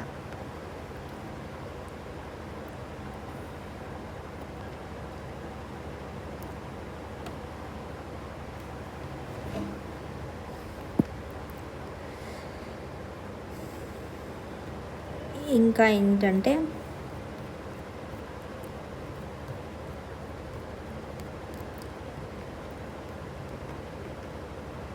ఇంకా కొన్ని ఆర్గనైజేషన్స్ చూద్దాం, ఎన్విరాన్మెంట్ ఆర్గనైజేషన్స్. ఇప్పుడు ఎన్వైర్న్మెంట్ ఉంటుంది కదా, ఎన్వైర్న్మెంట్ గవర్నెన్స్ చేయడానికి ఇంటర్నేషనల్ లెవెల్స్లో కొన్ని ఉంటాయి, కొన్ని మనకు నేషనల్ లెవెల్లో, ఇండియా లెవెల్లో కూడా ఉంటాయి అన్నమాట. ఇంటర్నేషనల్ లెవెల్లో ఏవి ఉంటాయంటే యునైటెడ్ బాడీస్ ఉంటాయి, కొన్ని ఇంటర్ గవర్నమెంట్ ఉంటాయి, కొన్ని ఏంటంటే ఎన్జిఓస్ కూడా ఉంటాయి అన్నమాట. అదే మనకి ఇక్కడ ఇండియా లెవెల్లో అయితే మినిస్ట్రీ ఉంటుంది. మినిస్ట్రీ ఏది మనం చెప్పుకోవచ్చు ఈజీగా, ministry of environment person climate change. ఇదే చూసుకుంటుంది అనమాట నోడల్ ఏజెన్సీ అన్నిటికీ. దాని తర్వాత స్టాట్యూటరీ బాడీస్ ఉంటాయన్నమాట. స్టాట్యూటరీ బాడీస్ స్టాట్యూతో ఫామ్ అయ్యే బాడీస్ అనమాట. దాని తర్వాత కొన్ని ఆఫీసెస్ ఉంటాయి దీనికి అటాచ్ చేసే ఆఫీసెస్. సో ఇలా 3 ఉంటాయి కదా ఇండియా లెవెల్లో. ఫస్ట్ చూద్దాము. సో ఇది చూస్తాం కదా, ఎంఓఈ, ఎఫ్సిసి. స్టాట్యూటరీ బాడీస్ ఏవి అంటే నేషనల్ గ్రీన్ ట్రిబ్యునల్ 2010లో ఫామ్ అవుతుంది. ఎన్బిఏ, సిపిసిబి ఇందాక చూసాం కదా, ఎయిర్ క్వాలిటీ ఇండెక్స్, అది ఎన్టీసీఏ. ఇది 2005లో ఫామ్ అవుతుంది. 2006లో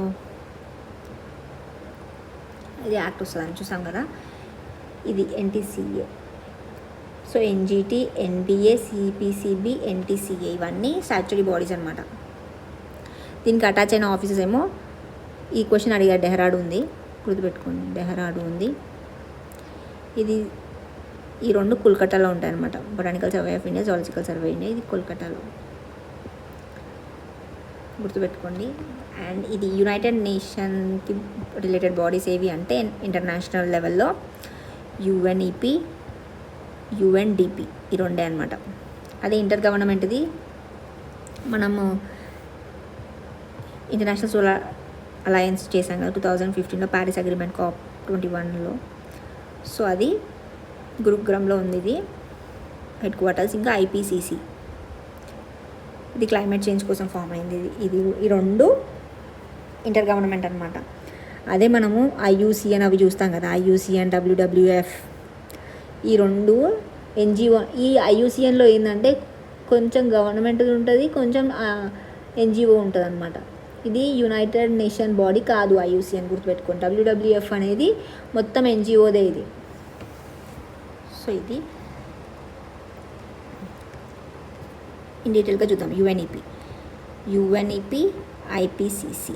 యుఎన్ఈపి అంటే 1972లో ఫామ్ అయింది.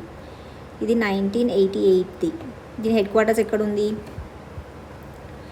ఇది స్టాక్హోమ్ కాన్ఫరెన్స్ నుంచి ఫామ్ అవుతుంది. స్టాక్హోమ్ 1972లో చేస్తారు కదా స్టాక్హోమ్ కాన్ఫరెన్స్, ఆ కాన్ఫరెన్స్ నుంచి ఫామ్ అయిందే యుఎన్ఈపి అనమాట. ఐపీసీసీ ఏమో 1988లో. దీని హెడ్ క్వార్టర్స్ ఎక్కడుంది యుఎన్ఈపిది అంటే నైరోబీ, కెన్యా అనమాట. నైరోబీ, కెన్యాలో ఉంటుంది. ఇదేమో ఐపీసీసీదేమో జెనీవా, స్విట్జర్లాండ్లో ఉంటుంది. ఇది ఏం చూసుకుంటుంది అంటే గ్లోబల్ అజెండా సెటర్ అనమాట. ఇది కన్వెన్షన్స్ ఉంటాయి కదా అవన్నీ చూసుకుంటుంది అనమాట. సైట్స్, ఇంకా సిఎంఎస్, మైగ్రేటరీ బర్డ్స్ది, సిబిడి, బయోలాజికల్ డైవర్సిటీ ఆ కన్వెన్షన్, ఇవి మూడింటిని చూసుకుంటుంది అనమాట. CITES, CMS, CBD. ఈ యుఎన్ఈపి రిలీజ్ చేసే రిపోర్ట్స్ ఏవేవి అంటే ఎమిషన్ గ్యాప్ రిపోర్ట్ ఒకటి, అడాప్షన్ గ్యాప్ రిపోర్ట్ ఒకటి, ఎన్వైర్న్మెంట్ అవుట్లుక్ ఒకటి. సో ఈ వరల్డ్ ఎన్విరాన్మెంట్ డే ఎప్పుడు జరుపుకుంటాము? 5th June. అదే ఐపీసీసీ ఏం చూసుకుంటుంది అంటే ఇది అసెస్మెంట్ ఆఫ్ క్లైమేట్ సైన్స్ గురించి చూస్తుంది అనమాట. 6th అసెస్మెంట్ రిపోర్ట్ ఇచ్చింది, AR6 అంటాం కదా, అది ఇదే పబ్లిష్ చేసింది. అండ్ దీని తర్వాత ఏంటంటే ఐయుసిఎన్, డబ్ల్యూడబ్ల్యూఎఫ్, ఈ రెండు చూద్దాం. సో ఐయుసిఎన్ అంటే international union for conservation of nature అనమాట. 1948లో ఫామ్ అయింది ఇది. ఇక్కడ చూద్దాం. సో ఐయుసిఎన్ అనమాట. ఐయుసిఎన్ అనేది డబ్ల్యూడబ్ల్యూఎఫ్ అనేది రెండు చూస్తాం. ఐయుసిఎన్ అనేది 1948లో ఫామ్ అయింది. డబ్ల్యూడబ్ల్యూఎఫ్ అనేది 1961లో. సో ఐయుసిఎన్ ఈ రెండు గ్లాండ్, స్విట్జర్లాండ్లోనే హెడ్ క్వార్టర్స్ ఉన్నాయన్నమాట. సో ఇందాక చూసాం కదా ఈ రెండు. ఐయుసిఎన్లో ఏంటంటే గవర్నమెంట్ బాడీ ఉంటుంది, ఇంకా ఎన్జిఓ రెండు కలిసి ఉంటుంది. ఇక్కడ డబ్ల్యూడబ్ల్యూఎఫ్లో ఎన్జిఓ మాత్రమే ఉంటుంది. దీని లోగో ఏంటంటే పాండా అనమాట. పాండా దీని లోగో డబ్ల్యూడబ్ల్యూఎఫ్ది. ఇది world wildlife fund for nature అనమాట. ఐయుసిఎన్ అంటే international union for conservation of nature. So ఇది red data book red list for threatened species అది రిలీజ్ చేస్తారు కదా, రెడ్ డేటా బుక్. ఇందాక చూసాం కదా క్రిటికలీ ఎండేంజర్డ్, వల్నరబుల్ అవి. సో ఇదేం చేస్తుంది అంటే world wildlife fund for nature. ఇది లివింగ్ ప్లానెట్ ఇండెక్స్ మెజర్ చేస్తుంది అనమాట ఆ రిపోర్ట్ తీసుకొచ్చి. ఇంకా ఒకటి ఎర్త్ హవర్ అని అంటారు కదా, ఒక అవర్ పాటు ఏమి ఎలక్ట్రికల్ డివైజెస్ వాడకూడదు, అన్ని లైట్స్ ఆఫ్ చేయాలి అని. సో ఎర్త్ అవర్ అంటే 1 hour, అది చేసేది ఈ world wildlife fund for నేచరే అనమాట. సో మనం ఫస్ట్ రియో సమ్మిట్ చూద్దాం. రియో సమ్మిట్ అనేది 1992లో జరుగుతుంది అనమాట. ఫస్ట్ 1972లో జరుగుతుంది స్టాక్హోమ్లో. దాని తర్వాత 20 years తర్వాత రియో సమ్మిట్ జరుగుతుంది అనమాట. దీని నుండే మనకి యుఎన్ఈపి ఫామ్ అవుతుంది. ఇది ఒక కన్వెన్షన్ అనమాట. దాని తర్వాత రియో సమ్మిట్ ఫామ్ అవుతుంది, రియో సమ్మిట్ జరుగుతుంది. దాని నుండి 3 వస్తాయి అనమాట. ఏవి 3 sisters అంటారు దీన్ని. UNFCCC, UNCCD, CBD, convention of biological diversity. ఇది బయోలాజికల్ డైవర్సిటీ కోసం. ఇదేమో డెఫారెస్టేషన్ కోసం అనమాట. డిఫారెస్టేషన్ కోసం ఒకటి తీసుకొస్తారు. ఇది యుఎన్ఎఫ్సిసి అనేది క్లైమేట్ చేంజ్ కోసం అనమాట. యుఎన్ఎఫ్సిసి అనేది హెడ్ క్వార్టర్స్ బాన్లో ఉంటుంది. ఇది కూడా బాన్లో ఉంటుంది అనమాట. బాన్. సిబిడి మాత్రం మాంట్రియాల్లో ఉంటుంది. దీని నుండే మనకి నగోయా ప్రోటోకాల్ వస్తుంది. దాని నుండే క్లైమేట్ చేంజ్ నుండే మనకి ప్యారిస్ అగ్రిమెంట్ వస్తుంది. సో మనం చూస్తాం కదా వెట్లాండ్స్ది రామ్సర్ కన్వెన్షన్ అని. రామ్సర్ 1971లో ఇరాన్లో సైన్ చేస్తారనమాట, రామ్సర్ అనే ప్లేస్లో. కానీ దాని హెడ్ క్వార్టర్స్ వచ్చి గ్లాండ్లో ఉంటుంది. 1971 2nd February. ఈ 2nd Februaryని మనము వెట్లాండ్ డేగా సెలబ్రేట్ చేసుకుంటాం కదా. ఇదేంటంటే వైజ్ యూజ్ అనమాట. యూజ్ చేసుకోవచ్చు అనే కాన్సెప్ట్తో వస్తుంది అనమాట రామ్సర్ సైట్స్ అనేది. ఇంకా బర్డ్ లైఫ్ ఇంటర్నేషనల్ అనేది కూడా ఒకటి ఉంటుంది అనమాట. అది ఇంపార్టెంట్ బర్డ్ ఏరియాస్ని చూసుకుంటుంది. ఇది ఎన్జిఓ పార్ట్నర్షిప్తోని యూకే చూసుకుంటుంది. ఇది తర్వాత సైట్స్, మనం ఇందాక చూసాం కదా సైట్స్ అనేది. సైట్స్ ఇంకా ట్రాఫిక్, ఈ రెండు గుర్తుపెట్టుకోండి. సైట్స్ అంటే ఒక పోలీస్ లాగా, ట్రాఫిక్ అంటే పోలీస్ దగ్గర ఉన్న ఒక నెట్వర్క్ అనమాట. అతని కింద ఉన్న అండర్ కవర్ నెట్వర్క్ ఉంటుంది కదా, ఇన్ఫర్మేషన్ చెప్పడం పోలీస్కి, అదే అనమాట. సో ఈ సైట్స్ ఏం చేస్తుందంటే ఒక ట్రాన్స్బౌండరీ అనమాట. ఈ ఇండియా నుండి వేరే కంట్రీకి ఇల్లీగల్గా ట్రేడింగ్ చేశారనుకోండి ఎండేంజర్డ్ స్పీషీస్ని, దాని వాళ్ళ మీద ఇల్లీగల్ నోటీస్ పంపించడము, దాన్ని బ్యాన్ చేయడము, అది సైట్స్ చూసుకుంటుంది. ఇలా జరుగుతుంది అని చెప్పి అక్కడికి వెళ్ళి ఆ రూట్ని కనుక్కోవడము, వాళ్ళని పట్టియడం, వాళ్ళ ఇన్ఫర్మేషన్ ఇవ్వడము ట్రాఫిక్ చూసుకుంటుంది అనమాట. సో ట్రాఫిక్ అనేది WWF ఇంకా IUCN, ఇందాక చూసాం కదా 2 ల్యాండ్లో ఉన్నాయి అని, స్విట్జర్లాండ్ ల్యాండ్, ఆ 2 కలిసి ఫామ్ అయింది చేసింది ట్రాఫిక్ అనమాట. అదే ఈ సైట్స్ అనేది ఈ ట్రేడింగ్ని ఎండేంజర్ స్పీషీస్ది చూస్తుంది అనమాట. ఇది అడ్మినిస్టర్డ్ బై UNEP, ఇందాక చూసాం కదా UNEP అడ్మినిస్టర్ చేస్తుంది. సైట్స్, CMS అది చూసాం కదా. పొల్యూషన్ది CPCB అని చూసాం కదా. CPCB అంటే సెంట్రల్ పొల్యూషన్ కంట్రోల్ బోర్డు కదా. ఇది యాక్ట్ దేని నుండి ఫామ్ అవుతుంది అంటే 1971లో వచ్చిన వాటర్ యాక్ట్ నుండి ఫామ్ అయిందనమాట. గుర్తుపెట్టుకోండి, వాటర్ యాక్ట్ నుండి ఫామ్ అవుతుంది. దీని పవర్స్ మాత్రం ఎయిర్ యాక్ట్ ఉంటుంది కదా 1989, ఇది 1974 వాటర్ యాక్ట్ నుండి దీనికి ఫామ్ అయింది. పవర్ మాత్రం 1981 ఎయిర్ యాక్ట్ నుండి వస్తుంది అనమాట.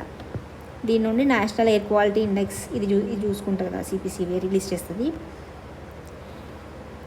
మనం ఇందాక చూసాం చూడండి, బయోడైవర్సిటీ యాక్ట్ 2002లో వచ్చింది అని.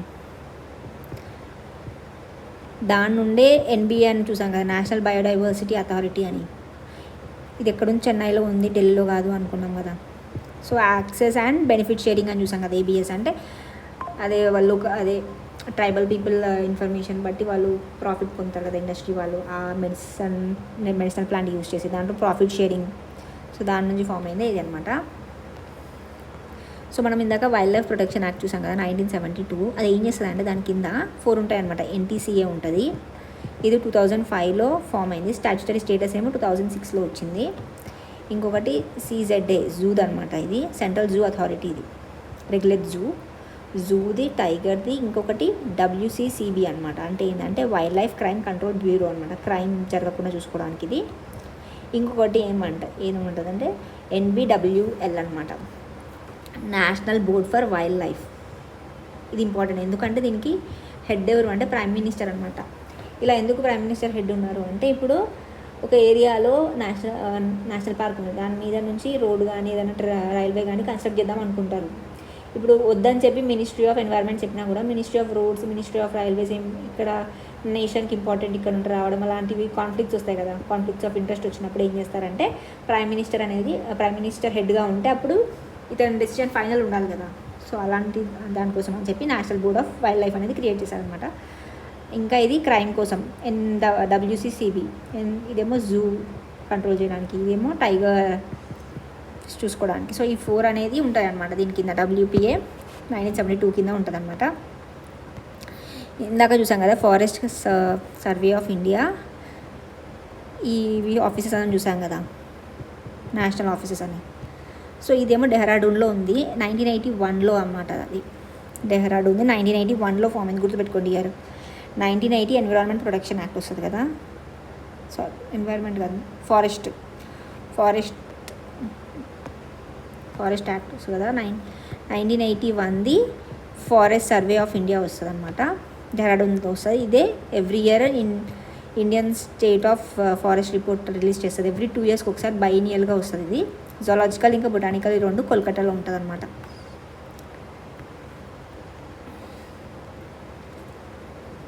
కొన్ని కాప్స్ గుర్తుపెట్టుకోండి. COP 30 అనేది 2025లో అయిపోయింది కదా, బ్రెజిల్లో జరిగింది. ఇది బ్రెజిల్లో బెలెం ప్యాకేజ్ అవుట్కమ్ అనమాట. ఇదేంటంటే దీంట్లో ఇనిషియేటివ్ ఏంటంటే tropical forest for ever facility అనేది అనమాట, గుర్తుపెట్టుకోండి. Tropical forest for ever facility అనేది. ఇంకా COP 21 అనేది 2015లో జరిగింది ప్యారిస్లో.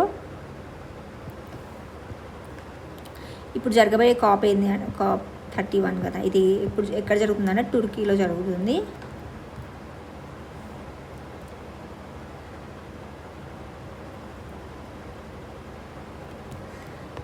ఇంకా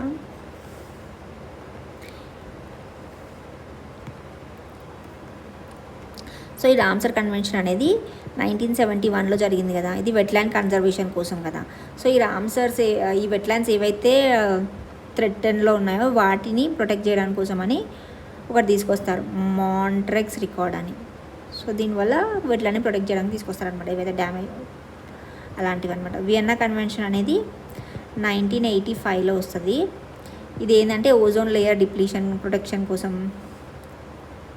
చేస్తారు. దీనివల్ల ఇది అనేది నార్మల్గా ఒక వే చూపిస్తుంది అనమాట. మాంట్రియల్ ప్రోటోకాల్ అనేది ఎప్పుడు వస్తుంది, 1987లో వస్తుంది అనమాట. దీని తర్వాత 2 yearsకి ఇది ఏం చేస్తుంది అంటే యాక్చువల్గా ప్రోటోకాల్ అనేది చేస్తుంది కదా. దీని తర్వాత దీనికి అడిషన్ చేసేది కిగాలి వస్తుంది అనమాట. కిగాలి ఎప్పుడు వస్తుంది, 2016 అనుకుంటా అప్పుడు వస్తుంది. దీనిలో ఏం చేస్తారు, హైడ్రోఫ్లోరోకార్బన్ని యాడ్ చేస్తారనమాట. ఓజోన్ డిప్లీషన్కి క్లోరోఫ్లోరోకార్బన్స్ని కాకుండా హైడ్రోఫ్లోరోకార్బన్, ఈవెన్ తో it is not a ozone depleting substance, ఇది గ్రీన్ హౌస్ గ్యాస్ లాగా గ్లోబల్ వార్మింగ్ చేస్తుందని చెప్పి దాన్ని కూడా లిమిట్ చేయాలని చెప్పి కిగాలి అమెండ్మెంట్ తీసుకొస్తారనమాట.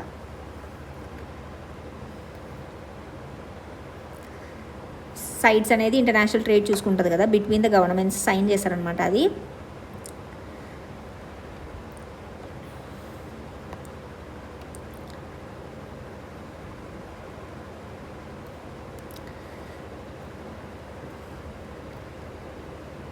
సో కొన్ని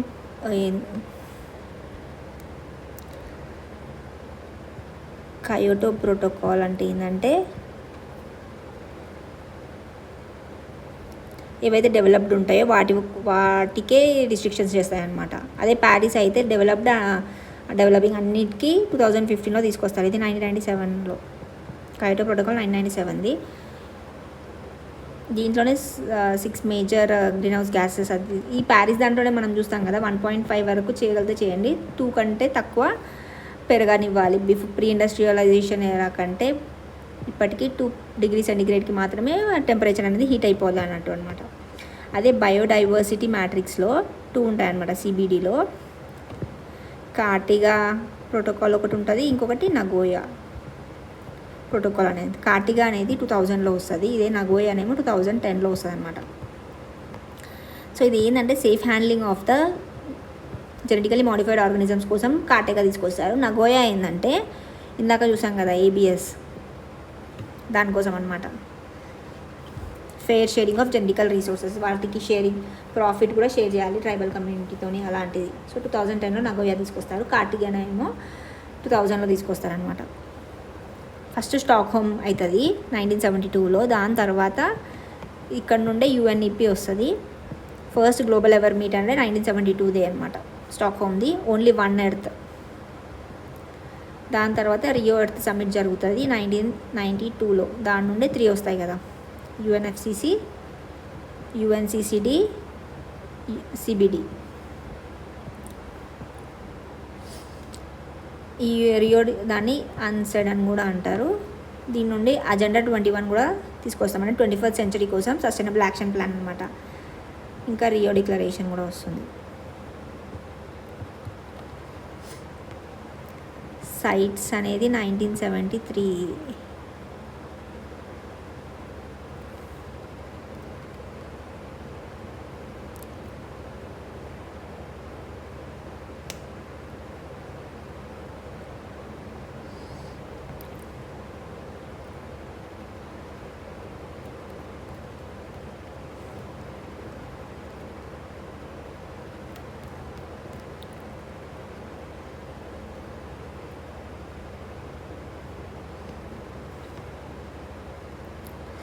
M-Stripes అంటే ఏంటి? M-Stripes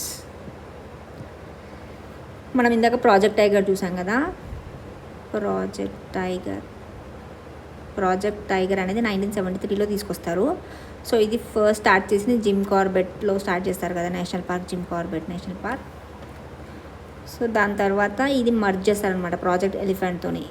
ఎప్పుడు అంటే 2023, 2024లో మర్జ్ చేస్తారు. 73, 23లో మర్జ్ చేసేస్తారు. దాని తర్వాత NTCA తీసుకొస్తారు కదా 2005లో. దాన్ని అమెండ్ చేసి 2006లో దానికి అమెండ్ చేశారనమాట 2006లో. ఎస్టాబ్లిష్ అయింది 2005 ద్వారా.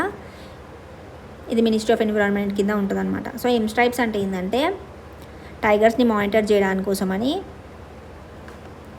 తీసుకొచ్చే ఒక సాఫ్ట్వేర్ GPS టూల్ అనమాట ఇది. ఈ టైగర్ రిజర్వ్స్ ఉంటాయి కదా, ఈ లేటెస్ట్ ఏంటంటే 58th one Madhav tiger reserve. ఇది మధ్యప్రదేశ్ది అనమాట. సో గుర్తుపెట్టుకోండి, మాధవ్ టైగర్ రిజర్వ్ మధ్యప్రదేశ్ది. మధ్యప్రదేశ్ అనేది 6 కంటే ఎక్కువ రిజర్వ్స్ ఉన్నాయి అక్కడ. సో టైగర్ స్టేట్ అంటారు మధ్యప్రదేశ్ని. కన్హా, బాంధవ్గర్, పన్నా, పెంచ్, సత్పురా, సంజయ్ దుబ్రి. ఇప్పుడు రీసెంట్గా మాధవ్ది యాడ్ చేశారు కదా, మాధవ్ది యాడ్ చేశారు. దానికంటే ముందు కూడా ఇంకొకటి యాడ్ చేస్తారు మధ్యప్రదేశ్ తెలుగులోనే. మాధవ్ది, రాతాపా అనేది ఈ రెండు మధ్యప్రదేశ్ది. దానికంటే ముందు 56th వన్ ఏంటంటే ఇది 58th కదా మాధవ్, ఇది 57th. 56th వన్ ఏంటంటే గురు ఘాసీదాస్ అని చెప్పి ఛత్తీస్గఢ్ది. 55th అయితే Rajasthan Dholpur Karauli. So largest tiger reserve ఏంటంటే నాగార్జున సాగర్ శ్రీశైలంది, ఏపీ తెలంగాణ రీజన్లో ఉంటుంది కదా. స్మాలెస్ట్ అయితే బోర్ అనమాట, మహారాష్ట్రది.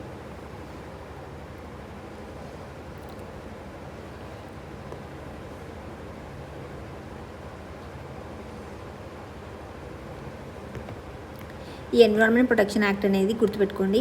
ఎన్వైర్న్మెంట్ ప్రొటెక్షన్ యాక్ట్ అనేది 1986లో వచ్చింది. దీని కిందనే వాటర్ యాక్ట్ అనేది దాన్ని బట్టి వస్తుంది కదా. వాటర్ యాక్ట్ ఇప్పుడు 1974, దాని CPCB దీని నుండే వస్తుంది, ఫామ్ అయింది దీని నుండే. పవర్ వచ్చింది మాత్రం ఎయిర్ యాక్ట్తో కదా 1981ది. ఫారెస్ట్ కన్జర్వేషన్ యాక్ట్ ఏమో 1980 గుర్తుపెట్టుకోండి ఈ యాక్ట్. ఎయిర్ది అయితే 1981ది. లాస్ట్కి ఫారెస్ట్ రైట్స్ యాక్ట్, ఇది చాలా ఇంపార్టెంట్, 2006 అనమాట. ఇదే ఫారెస్ట్ డ్వెల్లర్స్కి కూడా ఉంటుంది, ప్రొటెక్ట్ చేయడానికి. Recognize the rights of forest dwellers అనమాట. 4 hectares కంటే 4 hectares ఉండాలన్నమాట, అంతే, అంతకంత. కమ్యూనిటీ ఫారెస్ట్ రిసోర్సెస్ దాని గురించి చూసేది ఫారెస్ట్ రైట్స్ యాక్ట్. ఏదైతే 81, ఫారెస్ట్ కన్జర్వేషన్ అయితే 80, వాటర్ది అయితే 1974 అనమాట. ఎన్వైర్న్మెంట్ ప్రొటెక్షన్ యాక్ట్ 1986 కింద ఇది అంబ్రిలా అనమాట. ఇది ఎందుకు ఫామ్ అయిందంటే 1984 డిసెంబర్లో భోపాల్ గ్యాస్ ట్రాజడీ జరుగుతుంది అనమాట. దాని నుండి ఫామ్ అయింది ఎన్వైర్న్మెంట్ ప్రొటెక్షన్ యాక్ట్ అనమాట.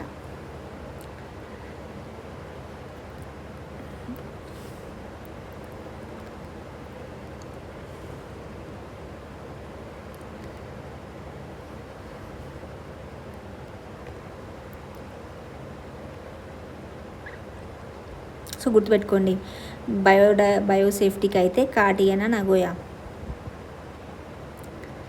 ఇంకా బెసల్ అనేది కూడా ఉంటుంది. బెసల్ అంటే ఏంటంటే ఒక ప్లేస్ నుండి, ఒక కంట్రీ నుండి ఇంకో కంట్రీకి వేస్ట్ అనేది డంప్ చేయడానికి కోసం అని ఏం చేస్తున్నారంటే, ఎవరైతే పూర్ కంట్రీ ఉందో దాని దగ్గరికి వెళ్ళి డంప్ చేస్తున్నారన్నమాట. దాన్ని అవాయిడ్ చేయడానికి బేసల్ కన్వెన్షన్ తీసుకొచ్చారనమాట.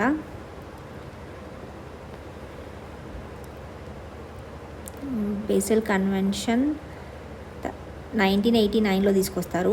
అదే 1998 దీని రివర్స్లో రాటర్డమ్ కన్వెన్షన్ తీసుకొస్తారు. రాటర్డమ్ కన్వెన్షన్ అంటే ఏంటంటే, ఇప్పుడు ఏదైనా కెమికల్ ఉందనుకో, ఆ కెమికల్ హార్మ్ఫుల్ ఎఫెక్ట్స్ అన్నీ ఎక్స్ప్లెయిన్ చేశాకనే వేరే వాళ్ళకి అమ్మాలి అన్నట్టు అనమాట. ప్రయర్ ఇన్ఫార్మ్డ్ కన్సెంట్ అయ్యాకనే అమ్మాలన్నమాట. అది రాటర్డమ్ అనమాట. బేసల్ అంటే అలా డంప్ చేయకూడదు అని చెప్పి తీసుకొచ్చింది బేసల్ కన్వెన్షన్ అనమాట. స్టాక్హోమ్ కన్వెన్షన్ అనేది ఏంటంటే 2001లో వస్తుంది అనమాట. దాని తర్వాత మినమాటా కన్వెన్షన్ 2013లో వస్తుంది. ఈ స్టాక్హోమ్ కన్వెన్షన్ అంటే ఏంటంటే, పర్సిస్టెంట్ ఆర్గానిక్ పొల్యూటన్స్ ఉంటాయి కదా, దాన్ని ఎలిమినేట్ చేయడానికి కోసం తీసుకొచ్చింది ఇది. దానికి ఇది మెర్క్యూరీ పొల్యూషన్ అయితే ఈ మినమాటా కన్వెన్షన్ అనమాట. సైట్స్ ఇందాక చూసాం కదా 1973. సో 1972లో ఇది వైల్డ్ లైఫ్ ప్రొటెక్షన్ యాక్ట్. 1973లో సైట్స్ వస్తుంది. ఇంకా NTCA. ఇంకా ట్రాఫిక్ ఏమో 1976 గుర్తుపెట్టుకోండి. ట్రాఫిక్ 1976. సో ఇందులో లీగల్ బైండింగ్ ఏది కాదు లీగల్ బైండింగ్ అంటే, రామ్సర్ అనేది లీగల్ బైండింగ్ కాదనమాట. రామ్సర్ అనేది లీగల్ బైండింగ్ కాదు. సైట్స్ అనేది లీగల్ బైండింగే. సైట్స్ లీగల్ బైండింగే, మోంట్రియాల్ లీగల్ బైండింగే, CBD, UNCCD, స్టాక్హోమ్ ఇవన్నీ లీగల్ బైండింగే అనమాట. ఇది క్లైమేట్ చేంజ్ ఉంది కదా, UNFCC, అది కాదనమాట. UNFCC కాదు, ఇంకా రామ్సర్ కాదు. ఈ రెండు లీగల్ బైండింగ్ కాదనమాట, గుర్తుపెట్టుకోండి.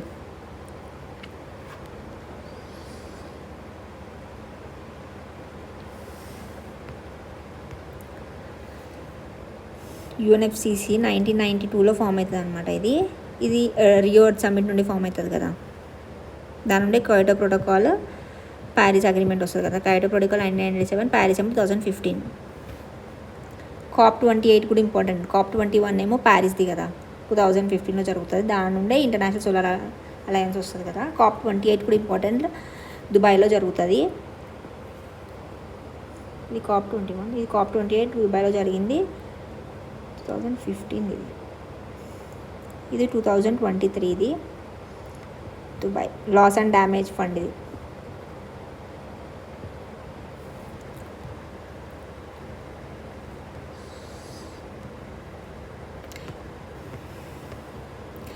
ఇది ఇందాక చూసాం కదా మనము, ఫారెస్ట్ రిపోర్ట్ వస్తుంది ఎవ్రీ బైనియర్లీ అని. సో లార్జెస్ట్ ఫారెస్ట్ ఏరియా దేనికి ఉంది అంటే మధ్యప్రదేశ్కి ఉందన్నమాట. సో మధ్యప్రదేశ్ మధ్యలో ఉంటుంది కదా, దానికి ఎక్కువ ఫారెస్ట్ ఏరియా ఉంది. దాని తర్వాత సెకండ్ అరుణాచల్ ప్రదేశ్కి ఉంది, third Chhattisgarh.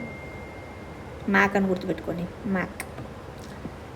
Forest area wise largest. Highest percentage wise అయితే లక్షద్వీప్, LMA, మ్యాక్ బుక్ గుర్తుపెట్టుకోండి, మ్యాక్ బుక్ ఇది LMA. లక్షద్వీప్కి పర్సంటేజ్ వైజ్, దాని ఏరియాకి దాని పర్సంటేజ్కి ఎక్కువ ఉందంటే లక్షద్వీప్, తర్వాత మిజోరం, తర్వాత అండమాన్ అండ్ నికోబార్ అనమాట. అదే మ్యాక్స్ ఇంక్రీజ్ అయింది ఫారెస్ట్ ప్లస్ ట్రీ ఏరియా అంటే ఛత్తీస్గఢ్లో ఎక్కువ ఇంక్రీజ్ అయిందంట. సో గుర్తుపెట్టుకుని, ఛత్తీస్గఢ్ ఉంది కదా, ఛత్తీస్గఢ్లో ఎక్కువ ఇంక్రీజ్ అయింది. తర్వాత యూపీ, తర్వాత ఒడిస్సా. ఛత్తీస్గఢ్, యూపీ, ఒడిస్సా. తర్వాత మ్యాక్స్ ఇంక్రీజ్ అయింది ఫారెస్ట్ ఒకటే అయితే మిజోరం, గుజరాత్, ఒడిస్సా అంట. మిజోరంలో ఫారెస్ట్ ఒక్కటే పెరిగింది, ఫారెస్ట్ ప్లస్ ట్రీస్ అయితే ఛత్తీస్గఢ్లో. ఇంకా 8 స్టేట్స్ 75% కంటే ఎక్కువ ఉన్నాయన్నమాట ఫారెస్ట్ కవర్. నార్త్ ఈస్ట్ స్టేట్స్లో అన్నిట్లో ఉన్నాయి, లక్షద్వీప్లో ఉంది, అండమాన్ నికోబార్లో ఉంది. 19 స్టేట్స్ ఏమో 33% కంటే ఎక్కువ ఉందన్నమాట. మ్యాంగ్రూవ్స్ అనేది డిక్రీజ్ ఎక్కడ అయిందంటే గుజరాత్లో అయింది, ఇంక్రీజ్ అయితే ఆంధ్రప్రదేశ్లో అయిందనమాట. బెస్ట్ ఆంధ్రప్రదేశ్ అయింది, గుజరాత్లో తగ్గిపోయింది అనమాట.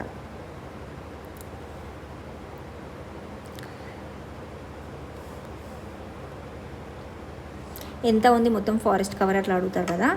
So total forest plus tree cover square kilometres ఎంత అంటే 8,27,357 అనమాట స్క్వేర్ కిలోమీటర్స్. 8 గుర్తుపెట్టుకోండి, 8,27,000 అంటే 25.17. 33% ఉంటే మంచిది కదా. సో 25 ఉందన్నమాట. ఇది 25.17 ఉందన్నమాట. ఒక్క ఫారెస్ట్ కవర్ అయితే 7 lakhs అనమాట, 21%.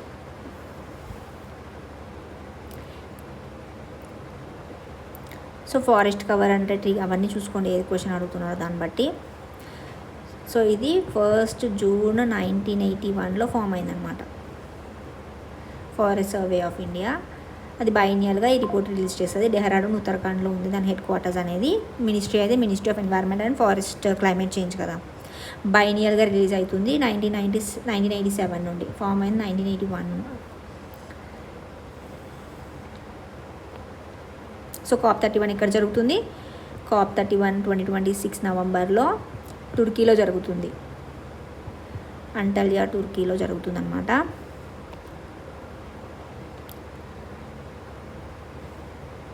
ఇంకా టైగర్ రిజర్వ్స్ మన తెలంగాణవి కూడా ఇంపార్టెంట్ కదా. Kawal tiger reserve, Amrabad tiger reserve, ఈ రెండు గుర్తుపెట్టుకోండి. అమరాబాద్ టైగర్ రిజర్వ్ ఎక్కడ ఉంది? నల్లమల ఫారెస్ట్లో ఉంది కదా, నల్లమల ఫారెస్ట్లో ఉంది. సో ఇక్కడ చెంచు ట్రైబ్ ఉంటుంది అనమాట. ఇది పర్టికులర్లీ వల్నరబుల్ ట్రైబల్ గ్రూప్ అనమాట, చెంచు ట్రైబ్. నల్లమల ఫారెస్ట్లో ఉంది అమరాబాద్ టైగర్ రిజర్వ్. మహబూబ్ నగర్లో ఉంది ఇది. అమరాబాద్ టైగర్ రిజర్వ్ మహబూబ్ నగర్లో, నల్లమల ఫారెస్ట్లో చెంచు ట్రైబ్ ఉంది. ఇది పర్టికులర్లీ వల్నరబుల్ ట్రైబల్ గ్రూప్ ఇది. తర్వాత కవల్ టైగర్ రిజర్వ్ ఇది ఎక్కడ ఉంది అంటే గోదావరి రివర్ బేసిన్ దగ్గర ఉంది.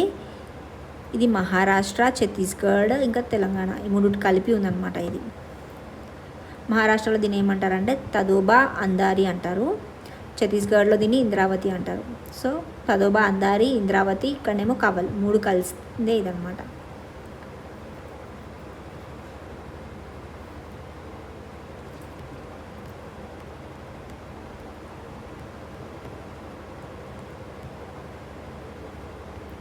సో ఏవేవైతే ఎక్స్టింక్ట్ అయిపోయాయో గుర్తుపెట్టుకోండి. చీతా ఎక్స్టింక్ట్ అయిపోయింది, Asian cheetah. Pink headed duck కూడా, డక్కి ఇక్కడ పింక్ హెడ్ ఉంటుంది మొత్తం, ఆ duck pink headed duck extinct అయిపోయింది. రైనో కూడా, ఇండియన్ జావన్ రైనోసరస్ ఎక్స్టింక్ట్ అయిపోయింది. ఇంకా మలబార్ లార్జ్ స్పాటెడ్ సైవెట్, ఈ 4 ఎక్స్టింక్ట్ అయిపోయాయి అనమాట ఇండియా నుండి, గుర్తుపెట్టుకోండి.